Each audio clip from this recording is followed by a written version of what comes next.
Our boy wakes up the hard way, courtesy of a slap to the back of the head. The one who delivered it, his father, the Marquis, and the man looks down at him with nothing but pure, unfiltered disappointment. As far as this family is concerned, this kid is the shame of the household. But what none of them knew, what they couldn't possibly see, was that this boy carried something extraordinary inside him. A body capable of mastering every martial art in existence. The catch, right now in this moment, he's just a chubby, unremarkable kid with zero power to his name. Meanwhile, over in the Kingdom of Crisis on the northern border, an army is closing in fast. The Duke Elian stands at the front line, completely stunned, shouting that what he's seeing is unbelievable. And honestly, he's right to be shook, because the dead are rising and they're walking straight toward them.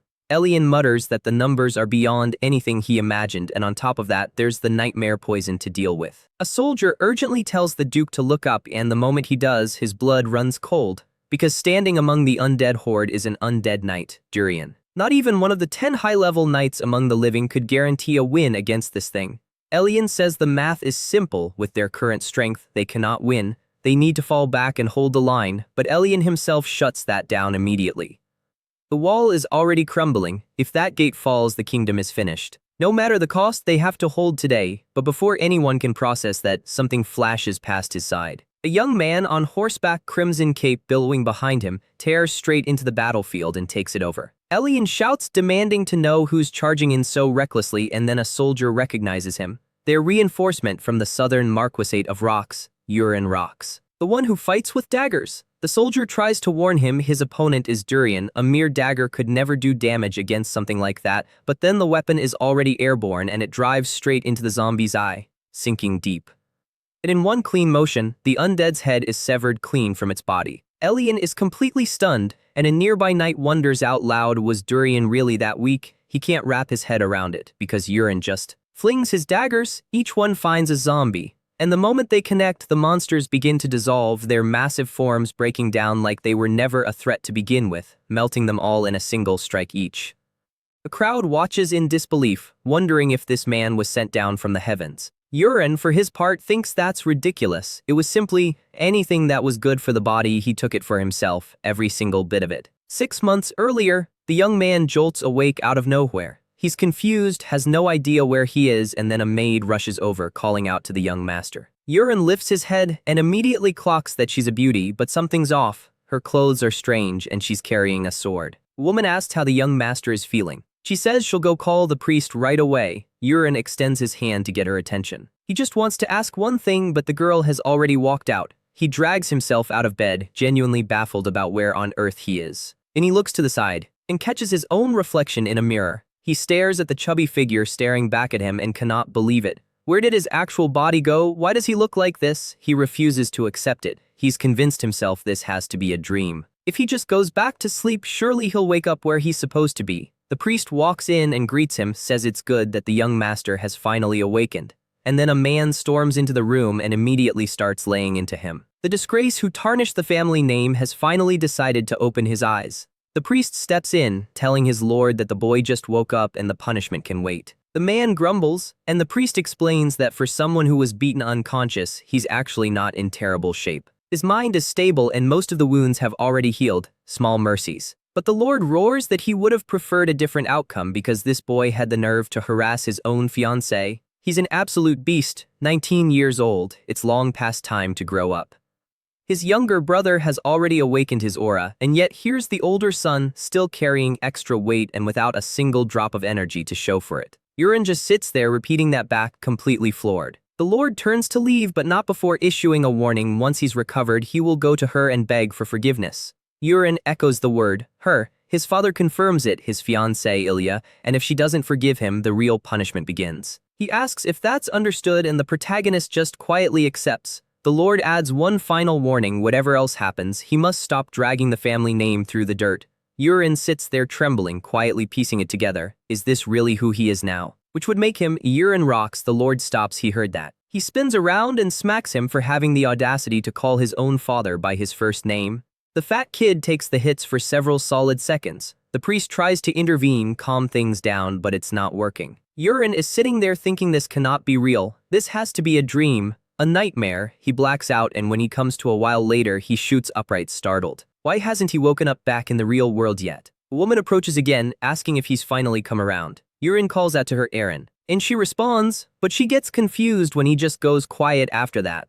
The protagonist asks, trying to piece it together, is he stuck here because he messed with Ilya and got knocked out cold? Eren confirms it, but she's thrown off, wondering why he's suddenly speaking so politely. Yurin grimaces and asks, was he really beaten that badly? Eren confirms and clarifies, to be precise, he tried to harass Miss Ilya and she beat him unconscious. The protagonist lets out a string of curses under his breath, leaving the girl thoroughly confused. Because he's freaking out, and rightfully so, because there was no doubt about it. Somehow he had been transmigrated into the web novel he himself had written, not as the protagonist, but as the trashy villain, the one who exists solely to embarrass the main character and die a miserable death in a back alley somewhere. He's spiraling, insisting this cannot be his fate. Eren keeps calling for her young master, but he's too busy having a full breakdown to hear her. He's muttering about this being a webtoon, a web novel, words that mean absolutely nothing to the poor girl standing in front of him. Yurin takes stock of the body he's now inhabiting. It's a good-for-nothing piece of work. No talent, no skill, no discipline, just a boy coasting entirely on his family's name. He loses his fiancée to the actual protagonist,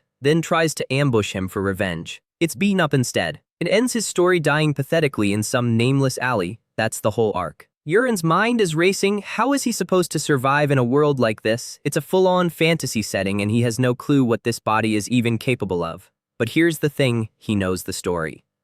He knows about the hidden encounters and unclaimed items that the protagonist hasn't gotten to yet, so he makes a decision right then and there. He's going to move fast. He sits up in bed, ready to get going, and immediately gets betrayed by his own center of gravity. Fat body, 1, willpower, 0. Eren asks if the young master is alright. Yurin replies that he is very much not. But then something catches his attention. The girl tells him he should be resting. The protagonist barely hears her, his mind is elsewhere. He couldn't see it clearly just now, but that's why he squinted earlier. Because a system screen had appeared right next to Eren. It listed her abilities, Swift Sword, Clear Mind Mirror, and Aura Adaptation. Eren calls out to the young master once more. Yurin snaps back, saying he just lost his mind for a few seconds but he's fine now and she should get back to her duties. Eren gives a small nod and turns to leave while the protagonist quietly watches her go. He thinks about it, Swift Sword. Originally, Eren was written as someone far more talented and powerful than your average knight, but then he notices something else on that screen, her affinity stat. It's at 0. What does that even mean? He wonders if a dating sim mechanic just spawned because he spent way too many hours playing them. What kind of world building even is this? He sits with that thought for a moment. The affinity not being in the negatives is a good sign though, especially considering what Yurin used to put people through. But that's not even the thing he needs to focus on right now. He walks over to the mirror, stares at his own reflection and waits, willing the system screen to appear. And then he shouts yes! His own status screen materializes in front of him, and listed among his skills are the Eye of Creation and the 4 Heavens of the Tang clan. He runs through them carefully. Special abilities, sure, but the one that jumps out is the 4 Heavens of the Tang clan. That came straight from the wuxia webtoon he was obsessed with, mostly because the heroine was unreasonably beautiful, let's be honest. It's the clan that lives and breathes poisons and hidden weapons. The world building here is a wild mix, but he decides he'll hold judgment for now.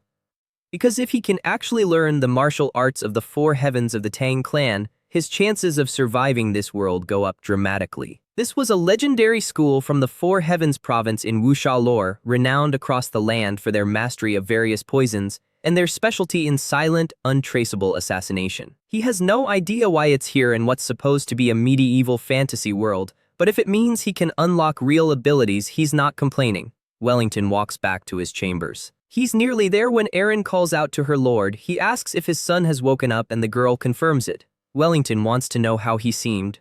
Eren replies that he didn't look completely well just yet. He fell the moment he tried to stand, and his overall condition still seemed rough. Wellington says that Lord Alio told him the wound wasn't deep, but his son seemed different somehow, because before, if someone had told him to go beg Ilya for forgiveness, he would have thrown an absolute tantrum. But this time, he just quietly accepted it. No argument, no explosion. Then again, his personality can't have actually changed. He's probably just dazed. Come tomorrow, he'll be back to his usual furious self looking for revenge on Ilya.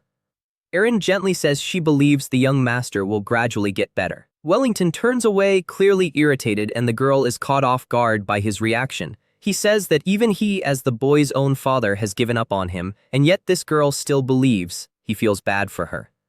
She should be living her life as a knight, not shackled to a lost cause like his son. He wonders how hard it must be to serve under someone like that, but Eren doesn't see it that way. Because today, the young master seemed different. She couldn't explain it exactly, but something had shifted. Earlier, Eren had asked, almost alarmed, what in the world he was talking about. He'd replied that he just wanted to get some exercise in and asked her to show him the way. Eren stared at him. Was he actually serious about training right now? Eren confirmed it. What's the problem? His Eye of Creation lets him see stats, that much he knows, but he still has no idea how to actually unlock the Tang clan martial art. Maybe it's tied to his physical condition. For now, he'll just exercise until he figures it out. Eren takes one look around and realizes this mansion is enormous, multiple stadiums wide, easy, and he's already winded. But if he tries to train in his room, his body is just going to betray him and crawl back into bed. Training at home is not an option. And every servant they pass along the way looks at him with absolute unfiltered disgust. Not that he can blame them. Given what the original Eren put people through, they've earned every one of those looks. They keep walking and Eren asks if they're almost there.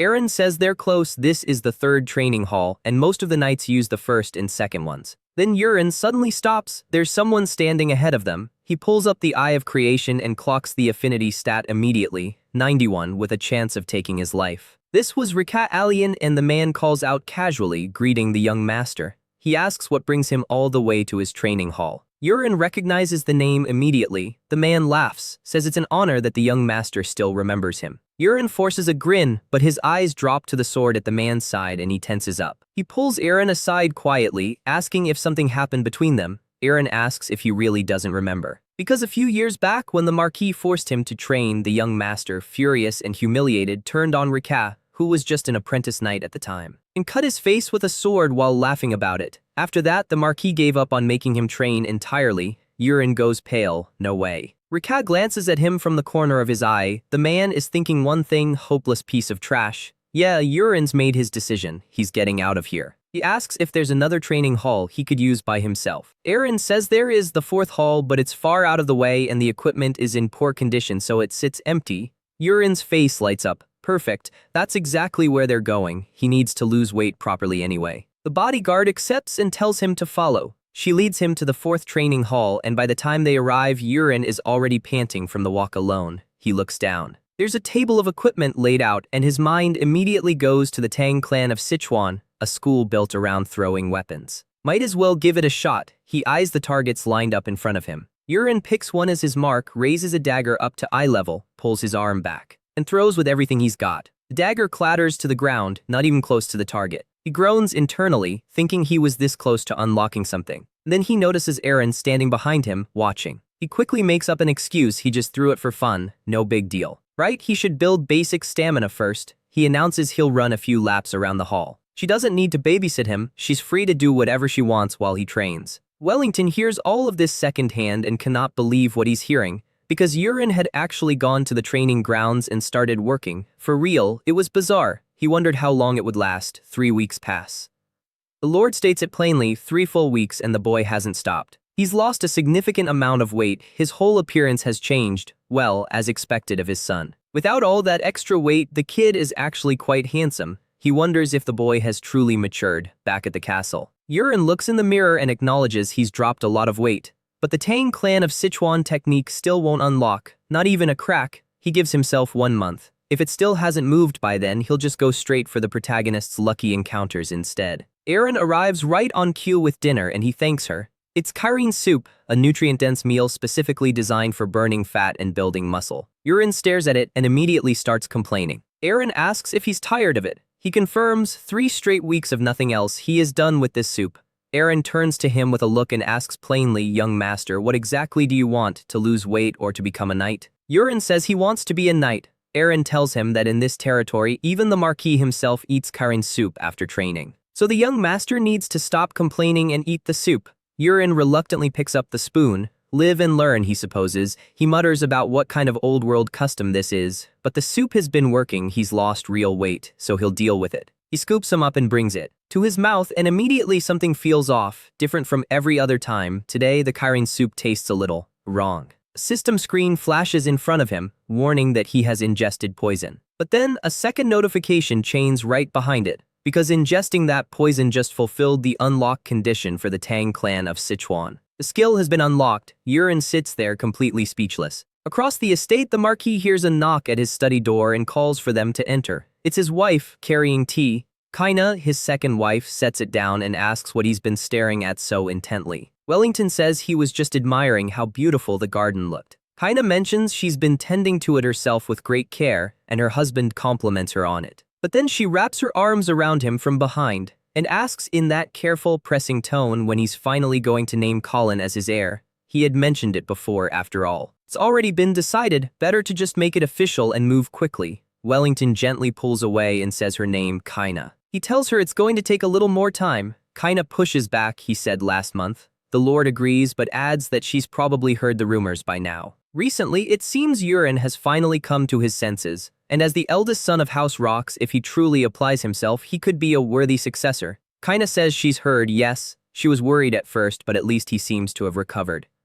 That must be a relief. Wellington says it's almost funny the boy gets beaten by his own fiancée and suddenly wakes up, but Kaina steers the conversation back. What about the succession? The Lord says Yuren has only been training for 3 weeks. It's better to observe him a little longer. But he promises if Yuren reverts to his old ways, he will immediately name Colin as the heir. Kaina smiles, says she'll head to her room and tells him to finish his work quickly. He steps out of the Duke's chambers, and the moment the door closes, she bites her lip. She breathes Yuren's name through gritted teeth. Just wait and see. Back in his room, Yuren is still processing it. He actually unlocked the skill. He thinks it through out loud. The Tang family of Sichuan specializes in poison, and the condition to unlock their martial art was to ingest poison. Of course it was. He pauses, then pulls up the soup stats again, because there's an icon there and he wants to know what it's hiding. He focuses on it and the text scrolls down. Hen Yang herb used for paralysis. It was right there in his food. Yuren's eyes light up. Erin, meanwhile, is just confused, wondering why the young master isn't eating. She asks what he's waiting for. Yuren says he'll eat and brings another spoonful to his mouth. He chews slowly, thinking, who put the poison in here? Because in the original story, Yuren doesn't die from poison. Something has already changed the flow of the plot. And now that he really thinks about it, there's something that hasn't happened yet in the story. He remembers a scene, his father standing beside Colin, the question of an official heir still unresolved. Was that because he started training? Did his actions already shift the timeline? Either way, the poison in the food almost certainly came from that direction. He swallows the last of what remains in the bowl. And then, another system screen. It notifies him that the conditions to acquire weak paralysis poison have been met. Yuren sets the bowl down and announces he's done eating. Says it was so good it moved him to tears, which leaves Erin genuinely baffled. Yuren says he wants some time alone and asks if she can leave. Erin simply nods and steps out. She tells him to rest and that she'll see him in the morning. He wishes her a good night. The door closes. Yuren turns to face the mirror and says it's time to see what the Tang clan of Sichuan is really working with. He calls it the Eye of Creation. The system displays his full stats and he notices the synchronization rate has dropped to 97. Yuren mutters that it's a smart interface. He focuses on the section marked with the plus icon and sees 3 new branches: poison, martial arts, and hidden weapons. He decides to check the poison branch first. Only one skill is currently unlocked, weak paralysis, and he has no internal technique yet. He scrolls through, there are many poisons listed and he has to go all the way down to see them all. At the very bottom, invisibility poison, the most powerful one, but it's locked behind everything above it. It's a tiered system and he has to climb it one step at a time. To even use the most basic one, weak paralysis, he needs an internal technique first. Which actually makes sense. The Tang clan of Sichuan uses internal energy to control and deploy their poisons. It's all connected. Next, he checks the martial arts branch. 3 options: Black Poison Arts, Thunder Needle, and the Divine Body of Myriad Poisons. For any wuxia fan, this is an easy call. Black Poison Arts focused purely on poison. Thunder Needle martial art focused purely on hidden weapons. But the Divine Body of Myriad Poisons takes longer to develop. In exchange, it enhances both poison and hidden weapon capabilities simultaneously. He picks that one without hesitation, and the system sends energy directly into him. Yuren is speechless. The technique's mantras are simply carved into his mind. Just like that, he has to try circulating the energy right now. He pulls off his shirt, sits down on the bed and gathers energy in his danshin. And then he feels it, a strange current moving through his entire body. This must be chi. He has to guide it through the meridians and store it in his danshin to build his internal strength. By the next day, he finally breaks his concentration. He exhales and says those martial arts novels weren't exaggerating, training through the entire night without sleep, that's real. And somehow he doesn't feel tired at all. If anything, his body is buzzing with energy. He can feel the flow of chi moving around him. He can even tell how many birds are perched outside the window without looking. There's a warm current sitting right in his dantian. And now, just by circulating his chi internally without even needing the mirror, the status window opens on its own. 1 star in the technique. He's begun. Then he feels something familiar on the other side of the door. He looks over just as Aaron pushes it open, calling for the young master. She came to wake him up, but taking one look at him, she realizes he never slept. Aaron just says it happened that way. She tells him that's not good and that he should rest before training today. He refuses. He's already on his way out. He feels incredible right now. His body is in peak condition. He has to train. Aaron sighs and says she'll prepare breakfast first. She steps out of the room and quietly wonders when the young master started putting on muscle. Out at the training ground, Aaron walks straight to the table of daggers.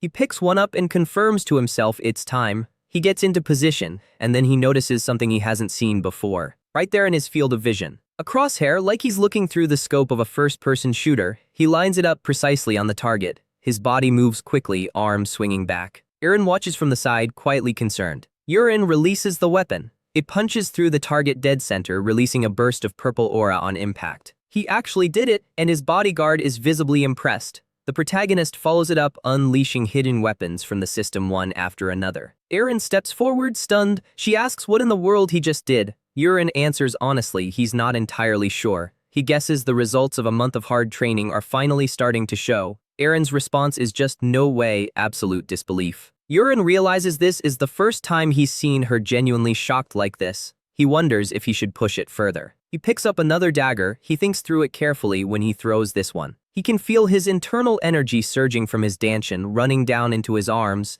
and that's good, because this time he's putting more behind it. He lets it fly straight into the target. Dead center embedded perfectly, the target itself cracks apart from the impact. Aaron's jaw drops. Aaron allows himself a small smile. He thinks having a crosshair like a game overlay is basically playing with cheats enabled. And here's the thing, there used to be a first-person shooter called Battle Attack, and he won the tournament at the local LAN center. So this is familiar ground. Aaron asks what on earth that was. Aaron turns and asks if she can feel anything different about him. She repeats the question, thinking about it. She says yes, aside from the fact that he's noticeably lost even more weight since yesterday, she can't really pinpoint anything specific. He brings up the weight thing, almost surprised she noticed. Aaron confirms he's been training every day and drinking Kairan soup, but today the change is more obvious than usual. The protagonist is confused. She genuinely can't sense the internal energy flowing through him. Which means only one thing in this world, he's the only one who can use internal energy. No one else can even detect it. He has a power that's completely invisible to everyone around him. He laughs quietly at the thought, might as well keep practicing. He sends 2 daggers into the target in rapid succession, barely any effort. He says this time he wants to try something different. He throws a dagger and embeds it directly into the handle of the one already lodged in the target. Perfect, his guard is astonished. Again, she asks if she can try. Aaron picks up a dagger, steadies herself, and aims carefully. He throws it with full force. It doesn't reach the target, hits the side wall instead. Aaron says there's something she can't do, and the girl gets visibly frustrated. But then something catches the young man's eye. Status window has appeared above Aaron's head. He's just unlocked the direct cut skill. The protagonist zeroes in on the description, executable with any weapon.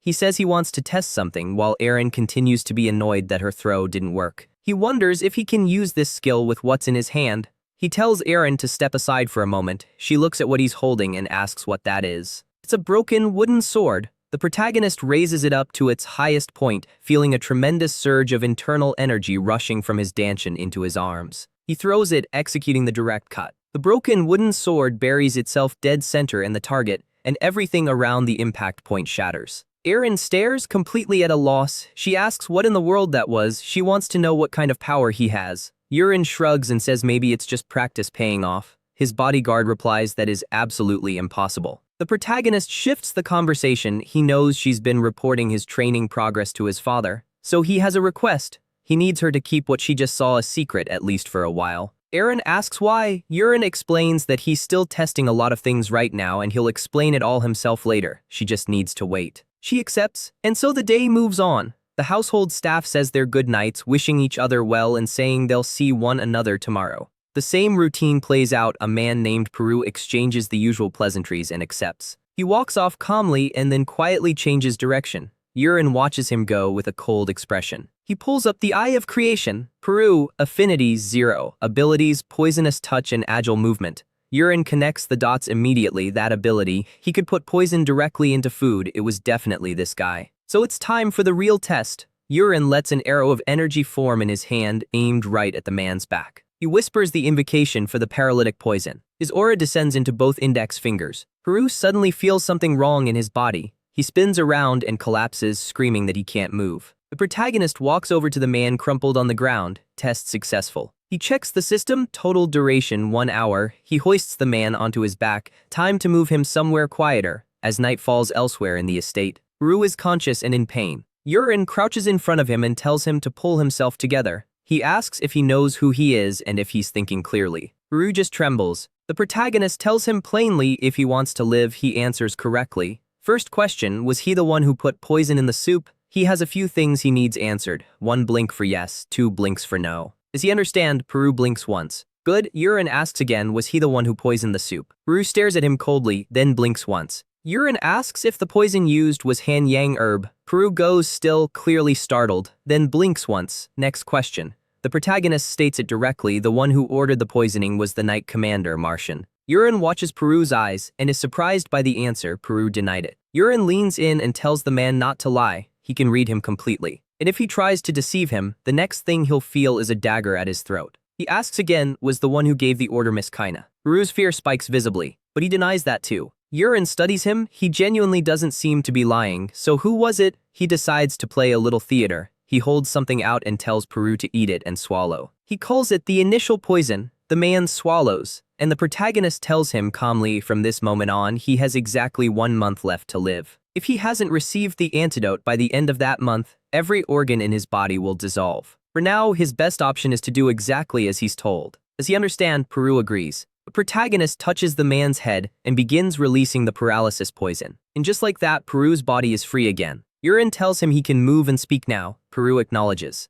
Yurin says he'll ask one final time, who gave the order to poison him? Peru trembles and says it was the Knight Commander, Karak, the Living Time family's commander. He had ordered the young master to die quietly like a soldier before the year was out. Yurin processes this. Karak, Kaina's older brother, appointed commander through connections rather than merit. Not the most surprising answer, but that's not what matters right now. He pulls out a piece of paper and hands it to his newest subordinate. Peru looks it over and asks, aren't all of these poisons? The protagonist notes that few people would even recognize half of these by name. Useful. He tells Peru that someone with his knowledge should be able to source all of these on the black market. He should use Karak's own money to do it. Every poison on that list, starting with what he already has, must be delivered by tomorrow night. Peru asks why he needs all of these. Yurin looks at him and asks when he gave him permission to ask questions. Peru goes quiet immediately. Yurin turns to leave and adds one more thing. From today on, all his medicinal soups should contain a generous amount of Han Yang grass. Peru stares at him, completely bewildered. Back in his room, the protagonist is almost giddy. Martial arts are genuinely something else more powerful than he ever imagined writing them. And he even pulled off the initial poison bluff, just crushed a few leaves together and the man believed every word of it. But jokes aside, he needs to master the Tang family's 4 heavens martial arts as fast as possible. If the story starts diverging too far from what he originally wrote, terrible things could start happening in this world. And so another full day passes. Peru knocks and informs the young master that he's brought all the poisonous herbs he had available. He lays them out on the table, ginseng leaves and several others. Yurin looks them over and names the first one Han Yang grass, the second reverse green creeper, and the third crowing leaf. Peru is visibly stunned. He asks how the young master knew these are all rare toxic herbs. Yurin waves it off and says it's basic knowledge, though of course the status window was doing all the work. Then he pivots. If Han Yang grass alone was enough to kill him, why did Peru need the others? Peru explains Han Yang grass works slowly, and if a target builds up resistance, it becomes ineffective on its own. Mixing it with the green creeper amplifies the effects and makes it far harder to detect. Yurin summarizes, combine the poisons and they grow stronger and become nearly undetectable. He asks where Peru learned all this. Peru says he was sold to the Living Time family at the age of 8 and trained under a poison master there. There were around 20 children in that program. He was the only one who survived. Urine thinks it through. Without a natural affinity for poison, most people wouldn't last long under that kind of exposure, and Peru doesn't seem to have any loyalty left to that family.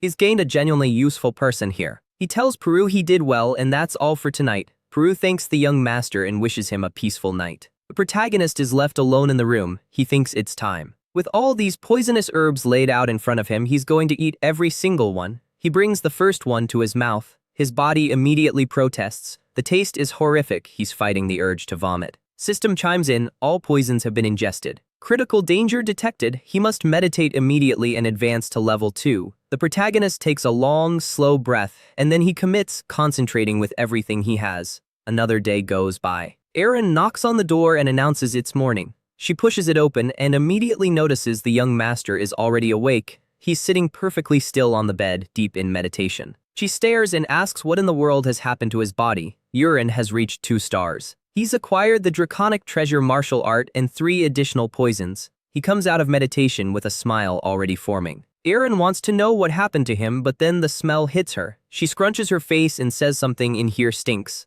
Urine winces and scratches the back of his head. He knows what it is. When internal energy and martial arts advance a level, the body expels impurities. It's a known thing in the texts. He gets up and says it's a little smelly in here, so he's going to open the window. Erin cuts him off immediately. No, straight to the bath. Later that day, she leads the young master outside. Urine laughs to himself, because he's in the middle of learning the movements of the draconic steps, a mobility technique built specifically for evasion and assassination, used exclusively by the Tang family. He's learning something that only exists in novels.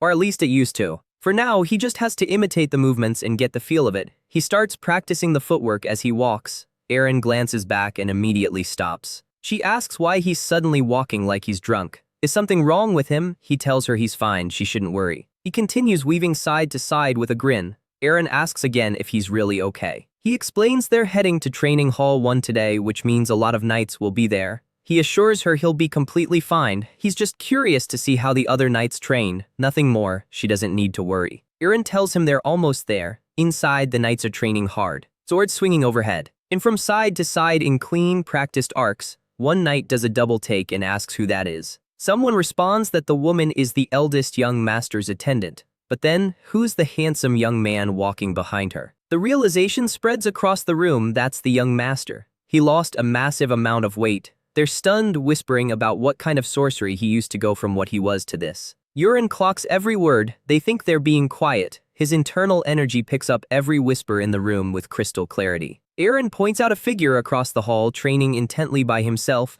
Looks like an apprentice knight, but his posture is exceptional. He'll make novice rank soon, no question. These are the basic forms of rock swordsmanship. The young master should watch carefully and notice that particular person. Urine already has. That's Clyde, a key character from the novel, one of the protagonist's most important allies.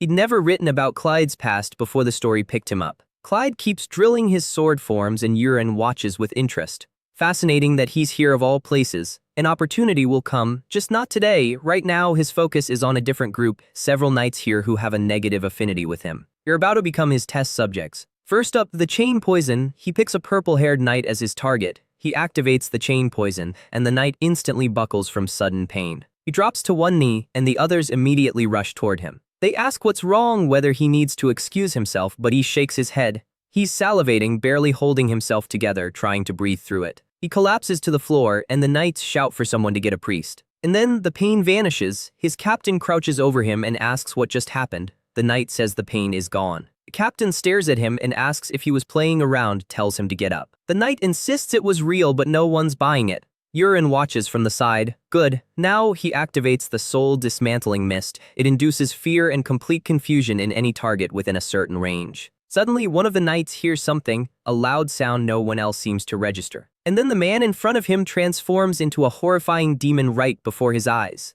Erin notices men dropping to the ground across the hall. They're screaming, telling the demon to get away from them. She has no idea what's happening. In the affected knight's mind, he's facing a demon. And a skeleton that's trying to end his life. He's screaming at it to stop, and then it's gone, all of it instantly. The knights look around at each other, completely rattled, asking what just happened. Urine decides that's enough. He can't let anyone get seriously hurt. Today's testing has been more than impressive enough. He announces he's heading out. Aaron asks if he's leaving already. He says the hall is too loud, he'll go to hall 4 as originally planned. On the way back, a servant girl approaches. She says a guest has arrived for the young master. Miss Ilya Marcus has come to see him. Through the window, the woman in question mutters to herself this time she's going to break things off with Yurin for good. She turns and the protagonist just says her name. Ilya's cheeks go slightly red, and Yurin asks if she's just arrived. Ilya looks at him genuinely confused and asks who he is. Right before this, when the maid had announced that Ilya Marcus was waiting, the protagonist had already pieced it together. His fiancée, the feisty one, had come to visit in person. This was almost certainly the moment where she would demand to break off the engagement, and the original Yurin would have refused, laughed it off, told her not to be ridiculous. The young man accepts that the situation can't be avoided. Back in the room, he tells her it's him, Yurin. She's visibly surprised. He says it's been a while. Ilya says she'd heard rumors that he was training and losing weight, but she assumed it was obviously exaggerated. It hadn't even been 2 months yet he'd changed this much. Yurin says it's because he worked hard, leaving Ilya looking at him like she's trying to figure out who replaced him. After being beaten by her, Yurin thought for a long time, and he decided to change his life. Ilya asks if this is about revenge. He shakes his head, and he kneels because he's genuinely grateful to her. She was the one who knocked him back to his senses, and he's truly sorry for what he did. If she wants to break the engagement because of it, he'll accept that without argument. Ilya stares at him and asks who he is because she genuinely doesn't recognize this person. Yurin says he's the former trash of the Rock's family, and again he says he's sorry for all of it. Ilya is caught completely off guard by this. The protagonist knows honestly that none of what happened was his fault, it was the original body's owner, but the reason he's asking for forgiveness is calculated. There's a very specific reason he needs her on his side. Ilya isn't just a love interest. She carries the Sword Queen ability, a power that does nothing but make her swordsmanship stronger with no ceiling in sight. She's the one who later saves the fallen protagonist. She's the one who cuts down the final villain, all because of what she is. So whether or not the engagement continues, restoring their relationship and making her an ally is something he cannot afford to skip. But Ilya tells him to get up. She asks if he means every word of this. Yurin says yes, he promises. But Ilya doesn't accept that. She tells him to swear it, and a terrifying aura radiates off of her as she says it. The protagonist feels the pressure pressing down on his chest. He's seen this scene somewhere, he wrote it after all. But feeling it in person is something else entirely. Ilya says if he doesn't want to go back to being who he was, and if he ever breaks this agreement, she will beat him to death with her own hands. Yurin is thrown off. This is the exact line the original Ilya says to the actual protagonist. Either way, he can barely breathe under this pressure, and he quietly activates the myriad poison of the electric divine art. Ilya blinks, the protagonist rises to his feet. She asks how he just resisted her aura, but he meets her gaze and swears it with a calm, easy smile. Ilya's composure cracks just slightly and her face goes red. She turns to leave, telling him she'll be watching him closely. One more mistake for any reason and the engagement is over. No exceptions. Yurin stares after her, genuinely surprised they're still engaged after all of that. At the Lord's castle, Wellington asks if she found Yurin. The girl confirms it. He asks if she's come to a decision. Ilya confirms it. The engagement will not be broken. Wellington asks for her reasoning. Ilya explains her father always said people never truly change, but there were rumors that Yurin had. She was curious. She wanted to see if maybe the gentle, soft-spoken boy she remembered from childhood had come back. Instead, she found someone completely different. And that somehow was the reason she chose to give him one more chance. Wellington asks if that's all, and she confirms it. But if he reverts, she'll beat him to death with her own hands. Wellington says that's exactly what he'd expect from a warrior of her caliber. He asks her to look after Yurin. Ilya says she'll be on her way, and the Lord asks if she'd like to stay a few more days. She declines. She told her father she was coming to break off the engagement, so things at home are a little awkward right now. Wellington asks if she'll at least see Yurin before she leaves. Ilya says no, he's training, and she doesn't want to interrupt that. The days continue to pass. And Yurin is summoned, asking his father why he called for him. Wellington almost doesn't recognize him and jokingly asks who this is. Yurin doesn't follow the question. Wellington laughs and says it was a joke. He's really worked hard. But he asks if Yurin knows why he was summoned. Yurin guesses, is it about starting his formal night training? Wellington confirms it and adds that the boy has gotten sharp as well. He'll now begin learning the Rock family's swordsmanship. The protagonist steps forward and says, actually, he has something to tell the Marquis. His father waits. And Yurin tells him instead of swordsmanship, he'd like to learn the throwing arts. The protagonist confirms it. Wellington replies immediately, unacceptable. That's a technique used by bandits, it's beneath a knight. With that skill, he wouldn't come close to earning knight's armor or taking down even a low-level monster like a Borak. Yurin says then let's make a bet. Whether or not he can hunt a Borak with a dagger, if his father is so confident he should have no problem agreeing. Wellington scoffs, saying his son is being needlessly stubborn about this. A warrior's blade needs aura to pierce a Borak's scales. Unless he's been throwing daggers for 100 years, he will never break through them. Yurin says then his father must be absolutely sure he'll win, so there's no risk in taking the bet. Wellington calls him reckless, then accepts. He'll use this to crush that stubbornness once and for all. He asks for the terms. Yurin lays them out. If he defeats a Borak with a dagger, he takes charge of his own training from here on. If he fails, he'll do whatever his father commands. As the day winds down, the protagonist thinks it's good that Eren never reported his real training. The actual test is tomorrow. He wonders how many attempts it'll take to punch through a Borak's scales. Just in case, he'll eat some more poisonous herbs tonight and push the divine body of myriad poisons to 3 stars. He turns when he hears a knock. Eren enters and says she's delivering a message from the Marquis, tomorrow at noon, location the first training center. He asks if even she already knew about the bet. Eren says not just her, the entire estate is already aware. Thanks to that, the whole place has been buzzing with laughter since the news broke. Everyone is talking about how the young master is going to wet himself when he sees a Borak or turn and run. People are genuinely entertained. After all, the young master is still public enemy number 1 around here. Yurin mutters, so everyone's going to be watching tomorrow. Eren confirms it. The Marquis made sure of that. The first training center is going to be packed. The young man sighs, the price of fame. But he turns and asks what Eren thinks is going to happen. She says, it'll probably be the young master's day to shine. He eats the poisonous herbs that night and the divine body of myriad poisons reaches 3 stars. And then the moment everyone's been waiting for arrives. The crowd gathers, people shouting, some cheering for him, some cheering against him. Yurin mutters that this is genuinely embarrassing. His father steps forward and asks if his son is ready. Yurin confirms it, but glances around at the sheer size of the crowd. Wellington says he only told his mage, but somehow the whole estate found out. He tells his son to try not to let it get to him, right? Don't be embarrassed, sure. The mage announces he will begin and activates short-range summoning magic. Yurin thinks this is it. He's finally going to see real magic with his own eyes. A bolt of lightning crashes into the center of the field. Smoke rises and something takes shape inside it. The protagonist feels something even more surreal hit him than the spectacle of the magic itself, because standing in front of him right now is a monster he created, one he invented. Borak, a sea monster roughly 5 feet tall. The crowd shifts back nervously, saying they'd rather not look at it. Yurin stares, genuinely fascinated, so that's what it looks like in the flesh. This monster, the Borak, came to him one afternoon while he was eating purple fish sashimi. He was in a creative mood, full of ideas for monsters. Honestly, if it didn't have those arms and legs, it might even be a little cute. The Borak spots him and charges. Yurin clocks the attack just in time and sidesteps cleanly, sliding behind the creature in one smooth motion. The crowd is impressed. The Lord watches carefully and says it's not over yet. The Borak wheels around, confused about where its target went. The protagonist thinks he moved on pure instinct without even planning it, but the creature isn't as fast as he imagined riding it. He draws a dagger first, wanting to gauge just how tough those scales really are. And then he notices something. A faint targeting mark, highlighting a weak spot on the creature's body. The protagonist decides immediately. He swings his arm back to throw. His chi floods into the blade. It connects dead on the weak spot. The Borak lets out a sound and seizes up in sudden, overwhelming pain. And then it drops lifeless before the audience even had time to get properly excited. Yurin looks at it on the ground and mutters, "One hit.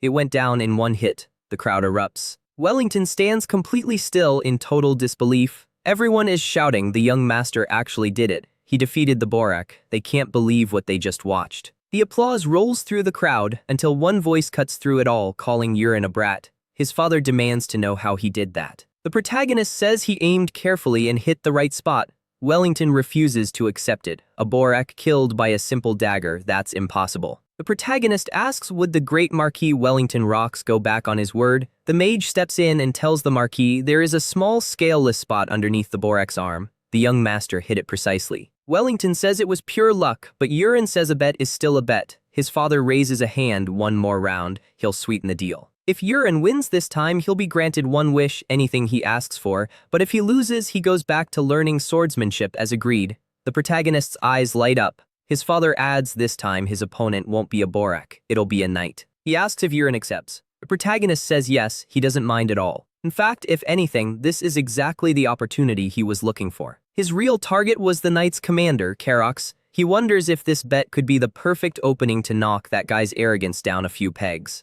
But he still wants to keep Peru's poison in reserve, so for now, he'll let Karox slide. Wellington says that a fully trained knight would be too much for him to handle. So he'll put an apprentice in the ring instead. That should make it fair enough. The protagonist thinks it over. Then he asks if he can choose the knight himself and picks Clyde as his opponent. Clyde walks toward the arena, sword on his back, completely composed. He greets the Marquis, and Wellington notes that the boy looks very confident. He's going to give Clyde a task. The apprentice accepts immediately, saying he'll follow any command from his lord. Wellington tells him to straighten that kid out. Clyde turns around to face the protagonist. Urin just gives him a calm nod, which leaves the swordsmanship apprentice thoroughly confused. Wellington asks what's wrong, is he not confident he can do it? Clyde denies it and says he'll carry out the order. The protagonist tells him not to stress too much about it. He's only going to throw 3 daggers. If Clyde blocks all 3, he can call it a victory. Wellington scoffs at the boy's arrogance and tells Clyde to teach him a real lesson this time. Clyde readies his sword and the protagonist begins circling the arena. The knights in the crowd start trash-talking. If he loses, no dinner tonight. And on top of that, 100 laps around the training field. Then a voice cuts through the noise, a woman in the crowd cheering for the young master. He can't see who it is, but someone out there is rooting for him. Clyde calls out, announcing he's ready. Urin turns to face him. He holds the first dagger and thinks he'll start by showing Clyde what this is really about, but then he notices something. Compared to the Borak, his human opponent has far more openings. If he aimed for any one of them, the fight could end fatally. He's not letting that happen. He throws the first dagger, aiming straight for something that won't do permanent damage. Clyde calls it a good one, and tries to block with his sword. The impact forces him back 4 full steps. The crowd goes quiet for a second, then someone asks what that sound was because it hit like a cannon. Wellington tells everyone to hold on. He spots the dagger on the ground, he picks it up, and stares at it, genuinely baffled by how much force could come from something so ordinary. Clyde is trembling, his sword has been pierced clean through. The protagonist asks if he's warmed up, because that's what happens when you let your guard down. He tells Clyde to get ready because the next one is coming with everything he's got. The pressure Urin radiates makes the aspiring knight's knees want to buckle. The protagonist thinks Clyde is still a main character at heart. He's not going to fold this easily. Urin decides it's time. He lines up the dagger for a direct throw. That thunderous force surges forward again, barreling toward the knight. Clyde braces and swings his longsword to counter. The collision erupts with a deafening crash that swallows the entire arena. The smoke begins to settle. The crowd stares in disbelief. The Marquis can't process what he's seeing. Clyde is on his knees. Trembling, his sword snapped clean in 2, he lets the broken pieces fall. Wellington stands there completely speechless. He calls Urin's name and says they need to talk, just the 2 of them. The protagonist says the match isn't over. There's still 1 dagger left. Wellington looks thrown off. He says that's enough, but Urin has something else in mind. He turns to Clyde directly. He tells him to raise his head. Clyde looks up at his young master. The protagonist asks, is he really going to end it like this? Is someone who wants to become a knight okay with going out like this? Win or lose, a knight swings his sword until there's a clear conclusion. That's the way of a knight. He shouts he'll ask one more time. Is Clyde going to give up here? The knight murmurs, calling for the young master. Then he calls for someone to bring him a new sword. He rises to his feet, aura flaring around him. He is not going down like this. Knights watching are stunned. And Wellington asks out loud, how is a rookie awakening his aura like that? Urin thinks, right on schedule. This is exactly where Clyde's berserker skill kicks in, and now he gets to test his higher-level techniques against it. The 2 stare each other down in silence for a few long seconds. Clyde calls out to the young master, telling him to throw the dagger. Wellington watches and his mind refuses to accept what he's seeing. For that much aura to manifest like that, that's the talent of a high-ranking knight. In a rookie, he wonders what Urin will do. The protagonist just says, good. He takes his last dagger and pours everything he has into it. He throws it deliberately slow, almost awkward-looking, right at the man. Clyde squints. What was that? Why was it so slow? He yells that Urin is just messing with him. He swings to cut it down. But the dagger swerves right around his blade. Clyde freezes in confusion, and then Wellington realizes what just happened. The dagger buries itself in Clyde's shoulder. Nearly hitting bone, the pain that shoots through the knight is immediate and overwhelming. He crumples to the ground, groaning. The crowd mutters, wait, it was going so slow. Why did he go down like that? Someone says Clyde must be going easy on him because he's the young master. He should stop exaggerating. The protagonist knows better. That last throw had far more internal energy packed into it, which is exactly why the pain is unbearable. His father calls Yurin's name and says they'll talk later. He won the bet, that's decided. The protagonist allows himself a small smile. Clyde is still down, suffering from the shoulder wound. But the protagonist walks over and crouches beside him. He tells him to hold on a moment and applies energy absorption. Clyde blinks, the pain is already fading. He thanks the young master in disbelief. Yurin tells him it was nothing. Clyde asks for his forgiveness. He explains when the dagger came flying that slowly, he assumed the young master was underestimating him. He was wrong. It was a precise technique. Not even a seasoned master could develop something like that in this short a time. He must have been hiding his true strength all along. Clyde leans in and asks, is there a secret faction targeting the Marquis family? Is that why he was concealing his abilities until now? He says it makes perfect sense that only the young master was left behind. It must have been a noble sacrifice. Yurin thinks to himself, this guy has always loved conspiracy theories. Clyde says the young master's resolve is truly admirable, and that when Yurin goes up against this secret organization, he should call on him. The protagonist wonders when Clyde's favorability shot up this high. He accepts and says they'll meet again later. Clyde is simple-minded and a little over the top, but his heart's in the right place, a pure berserker type. Clyde tells him to trust him. He'll spread the word that the young master was never trash and he'll make sure everyone hears it. Staying close to someone like Clyde has its uses. One day, he'll be able to handle things on his own out there, and that kind of loyal muscle will come in handy. Eren tells the young master he worked hard today. Yurin thanks her. She brings up that last technique, says she's never seen anything like it. The protagonist asks what she thought of it. Eren says that watching it from the outside, she started to wonder if she'd faced it without knowing it was coming, she probably would have lost. But now that she's seen it once, she's confident she can block it. The protagonist thinks she's not bluffing. Among her abilities is the clear mind mirror, a rare and powerful skill. She genuinely means it. Yurin replies that she's been training as a knight since childhood. If she hadn't ended up as his guard, she would have been a proper knight by now. He asks if she's satisfied with how things are. Eren isn't sure what to make of the sudden question. And so the day moves on. Wellington sits in his office going over documents. The protagonist enters and asks why the Marquis summoned him. His father gives him a look and says when it's just the two of them, he can call him dad. He's killing the mood. Yurin accepts that, though he still looks a little puzzled. His father asks what exactly that technique was that he used. He's gone through every book he owns and has never come across anything like it.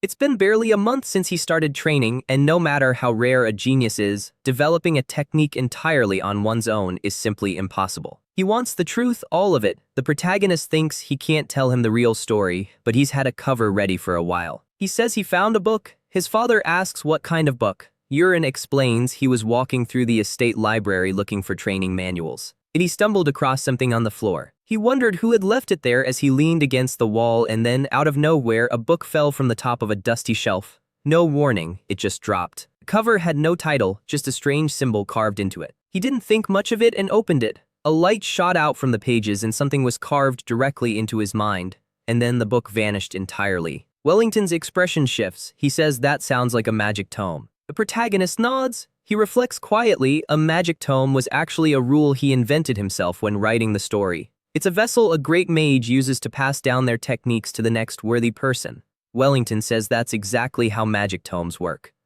Even if he doesn't know the circumstances, it could very well have been left behind by one of their ancestors. Finding something like that was an extraordinary stroke of luck. The protagonist decides to call it an unexpected windfall and leave it at that. His father stands, saying a promise is a promise. He won't force him to learn swordsmanship anymore. And as an addition to that promise, Yurin should name what he wants. The protagonist speaks calmly. He says he would like the position of heir. Wellington goes completely still, but before his father can process it, Yurin adds that he knows his father can't guarantee it. Wellington thinks for a moment and says that technically with his authority he could make it happen. The protagonist watches his expression carefully. He seems uncomfortable. Because if Yurin becomes the successor, it would stir up serious opposition within the Marquis' household, especially from a certain young lady who would absolutely cause a scene, so he's going to make a concession on his own. His father blinks, caught off guard by that, but quickly accepts and thanks him. Yurin thinks, honestly, he has zero interest in being the heir anyway. If he took that title, he'd be stuck beside the Marquis all day, drowning in lessons about estate management and political maneuvering. What he actually wants is time to master the four heavens of the Tang clan and travel the world chasing every opportunity he can find. Wellington tells him to name something else then. The protagonist says he wants to form his own order of knights. He wants Aaron, currently his attendant, and Clyde, who he just dueled, as his first 2 knights. His father replies that's far less complicated than asking for the title of heir. He adds that Aaron is a genuinely rare talent, keeping her as a butler would be a waste. He should do as he sees fit. Aaron thanks him. The Lord asks about a new butler since options are limited at the moment. Aaron replies that there's a man named Peru working in the kitchens, he'd like him assigned as his butler. But he'd appreciate it if the Marquis would be the one to formally give Peru this new role without mentioning that Aaron requested it. Wellington asks if something's going on. Aaron says he'll explain later. His father sighs and accepts. The protagonist thinks his father trusts him more than expected. He didn't even push for details. Stopping to think about it, he has no idea how his favorability climbed this high. Maybe being his son just comes with a natural buffer. Outside, the protagonist officially announces that from this day on, the 2 of them are members of his personal order of knights. For now, they should focus on pushing their limits in practical training. He also introduces their new butler, Peru, who simply asks them to take care of him.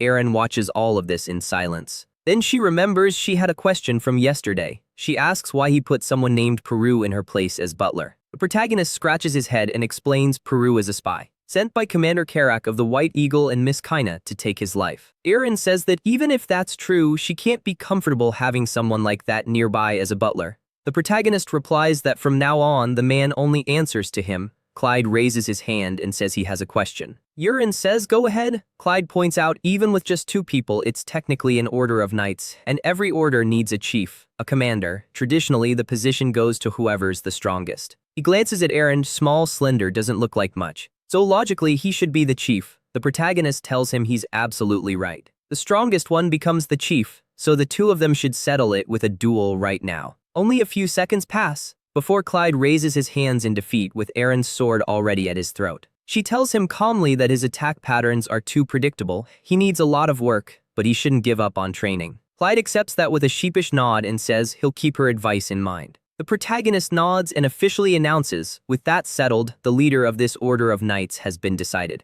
It's Aaron. He starts clapping and Peru joins in. Peru announces he'll go prepare dinner, and so the day wraps up. Later, the young man thinks he's far enough away, but he can still feel Peru's presence. Time to test the new technique. It uses internal energy instead of sound waves through the air, delivering thoughts directly to a target's mind.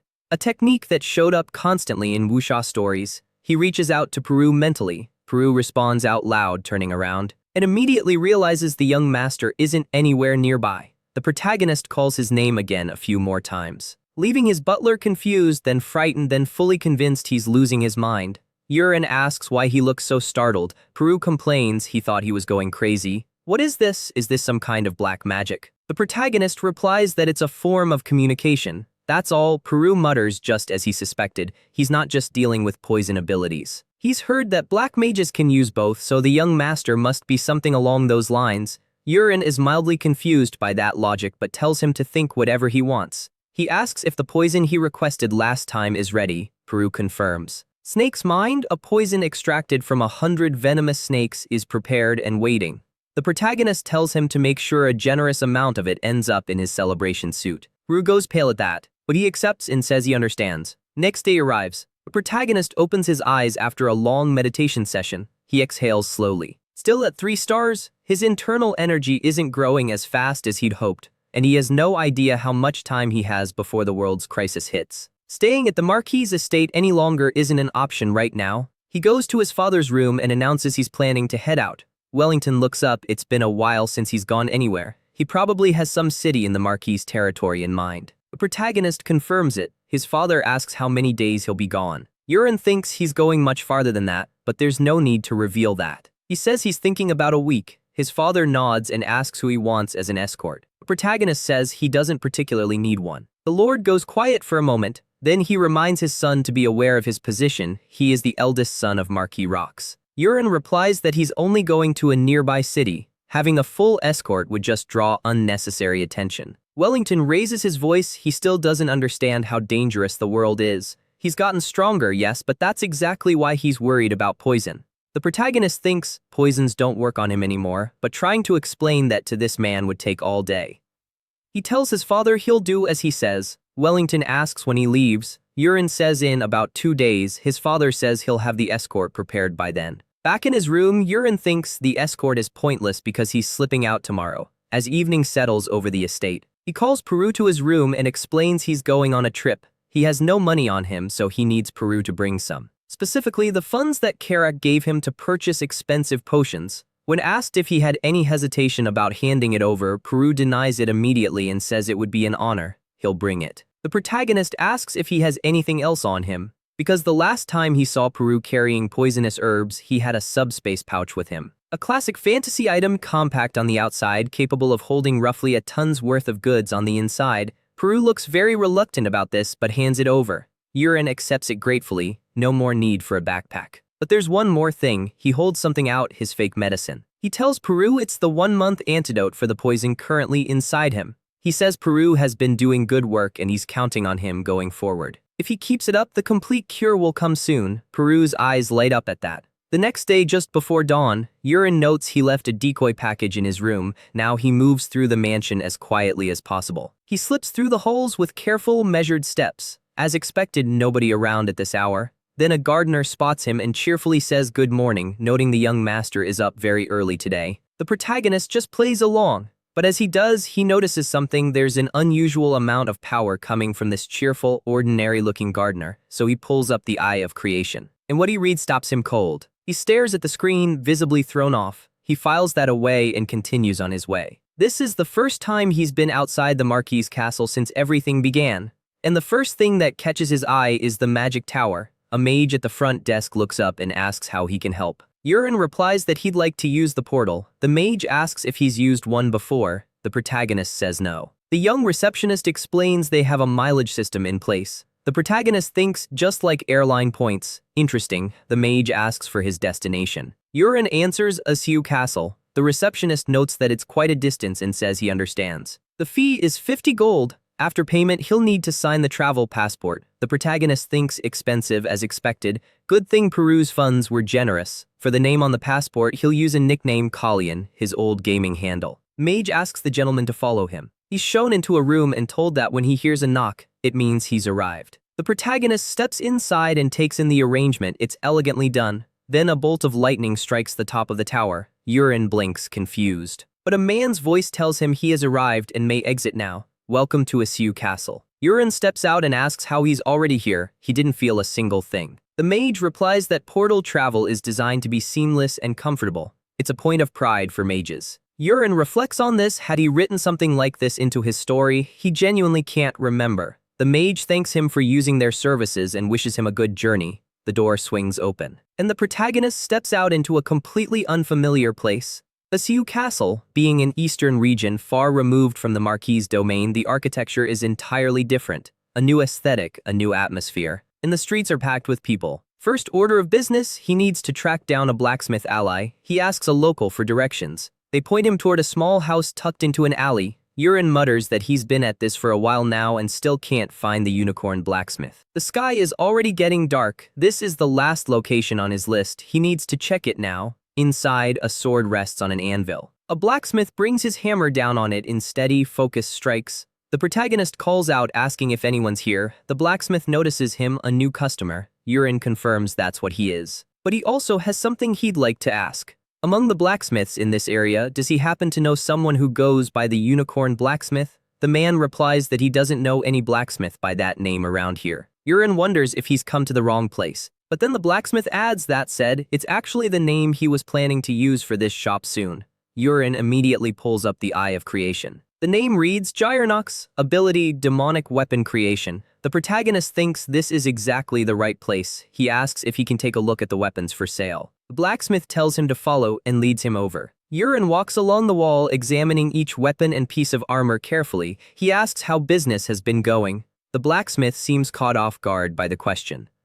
He says the shop is tucked at the end of an alley. His skills aren't exactly renowned, and while the occasional customer comes through, they mostly just look and leave. He's not sure how much longer he can keep this going. The protagonist thinks interesting because the equipment in here is no joke. He spots the Wind Spirit Rapier increases attack speed and movement speed, and the Fire Spirit Longsword boosts strength and stamina. He asks if Gyronox made these himself. Gyronox says yes, but when he finished them, They came out as complete failures. The moment they were completed, both swords became unnaturally heavy. Even a strong man couldn't lift them. Not a single customer was willing to buy them. Yurin thinks that's because unworthy hands are touching the blades. If the right person were to hold them, the true power of each sword would awaken. Even the blacksmith doesn't fully understand how that works, so Yurin announces he'll take both. Gyronox starts to protest that they're failed pieces, but Yurin says they're perfect. He has someone in mind for each. Though these aren't the treasure he came here looking for, he asks if the blacksmith has any very rusty weapons lying around. The man doesn't follow. He pulls out a box filled with old, corroded tools.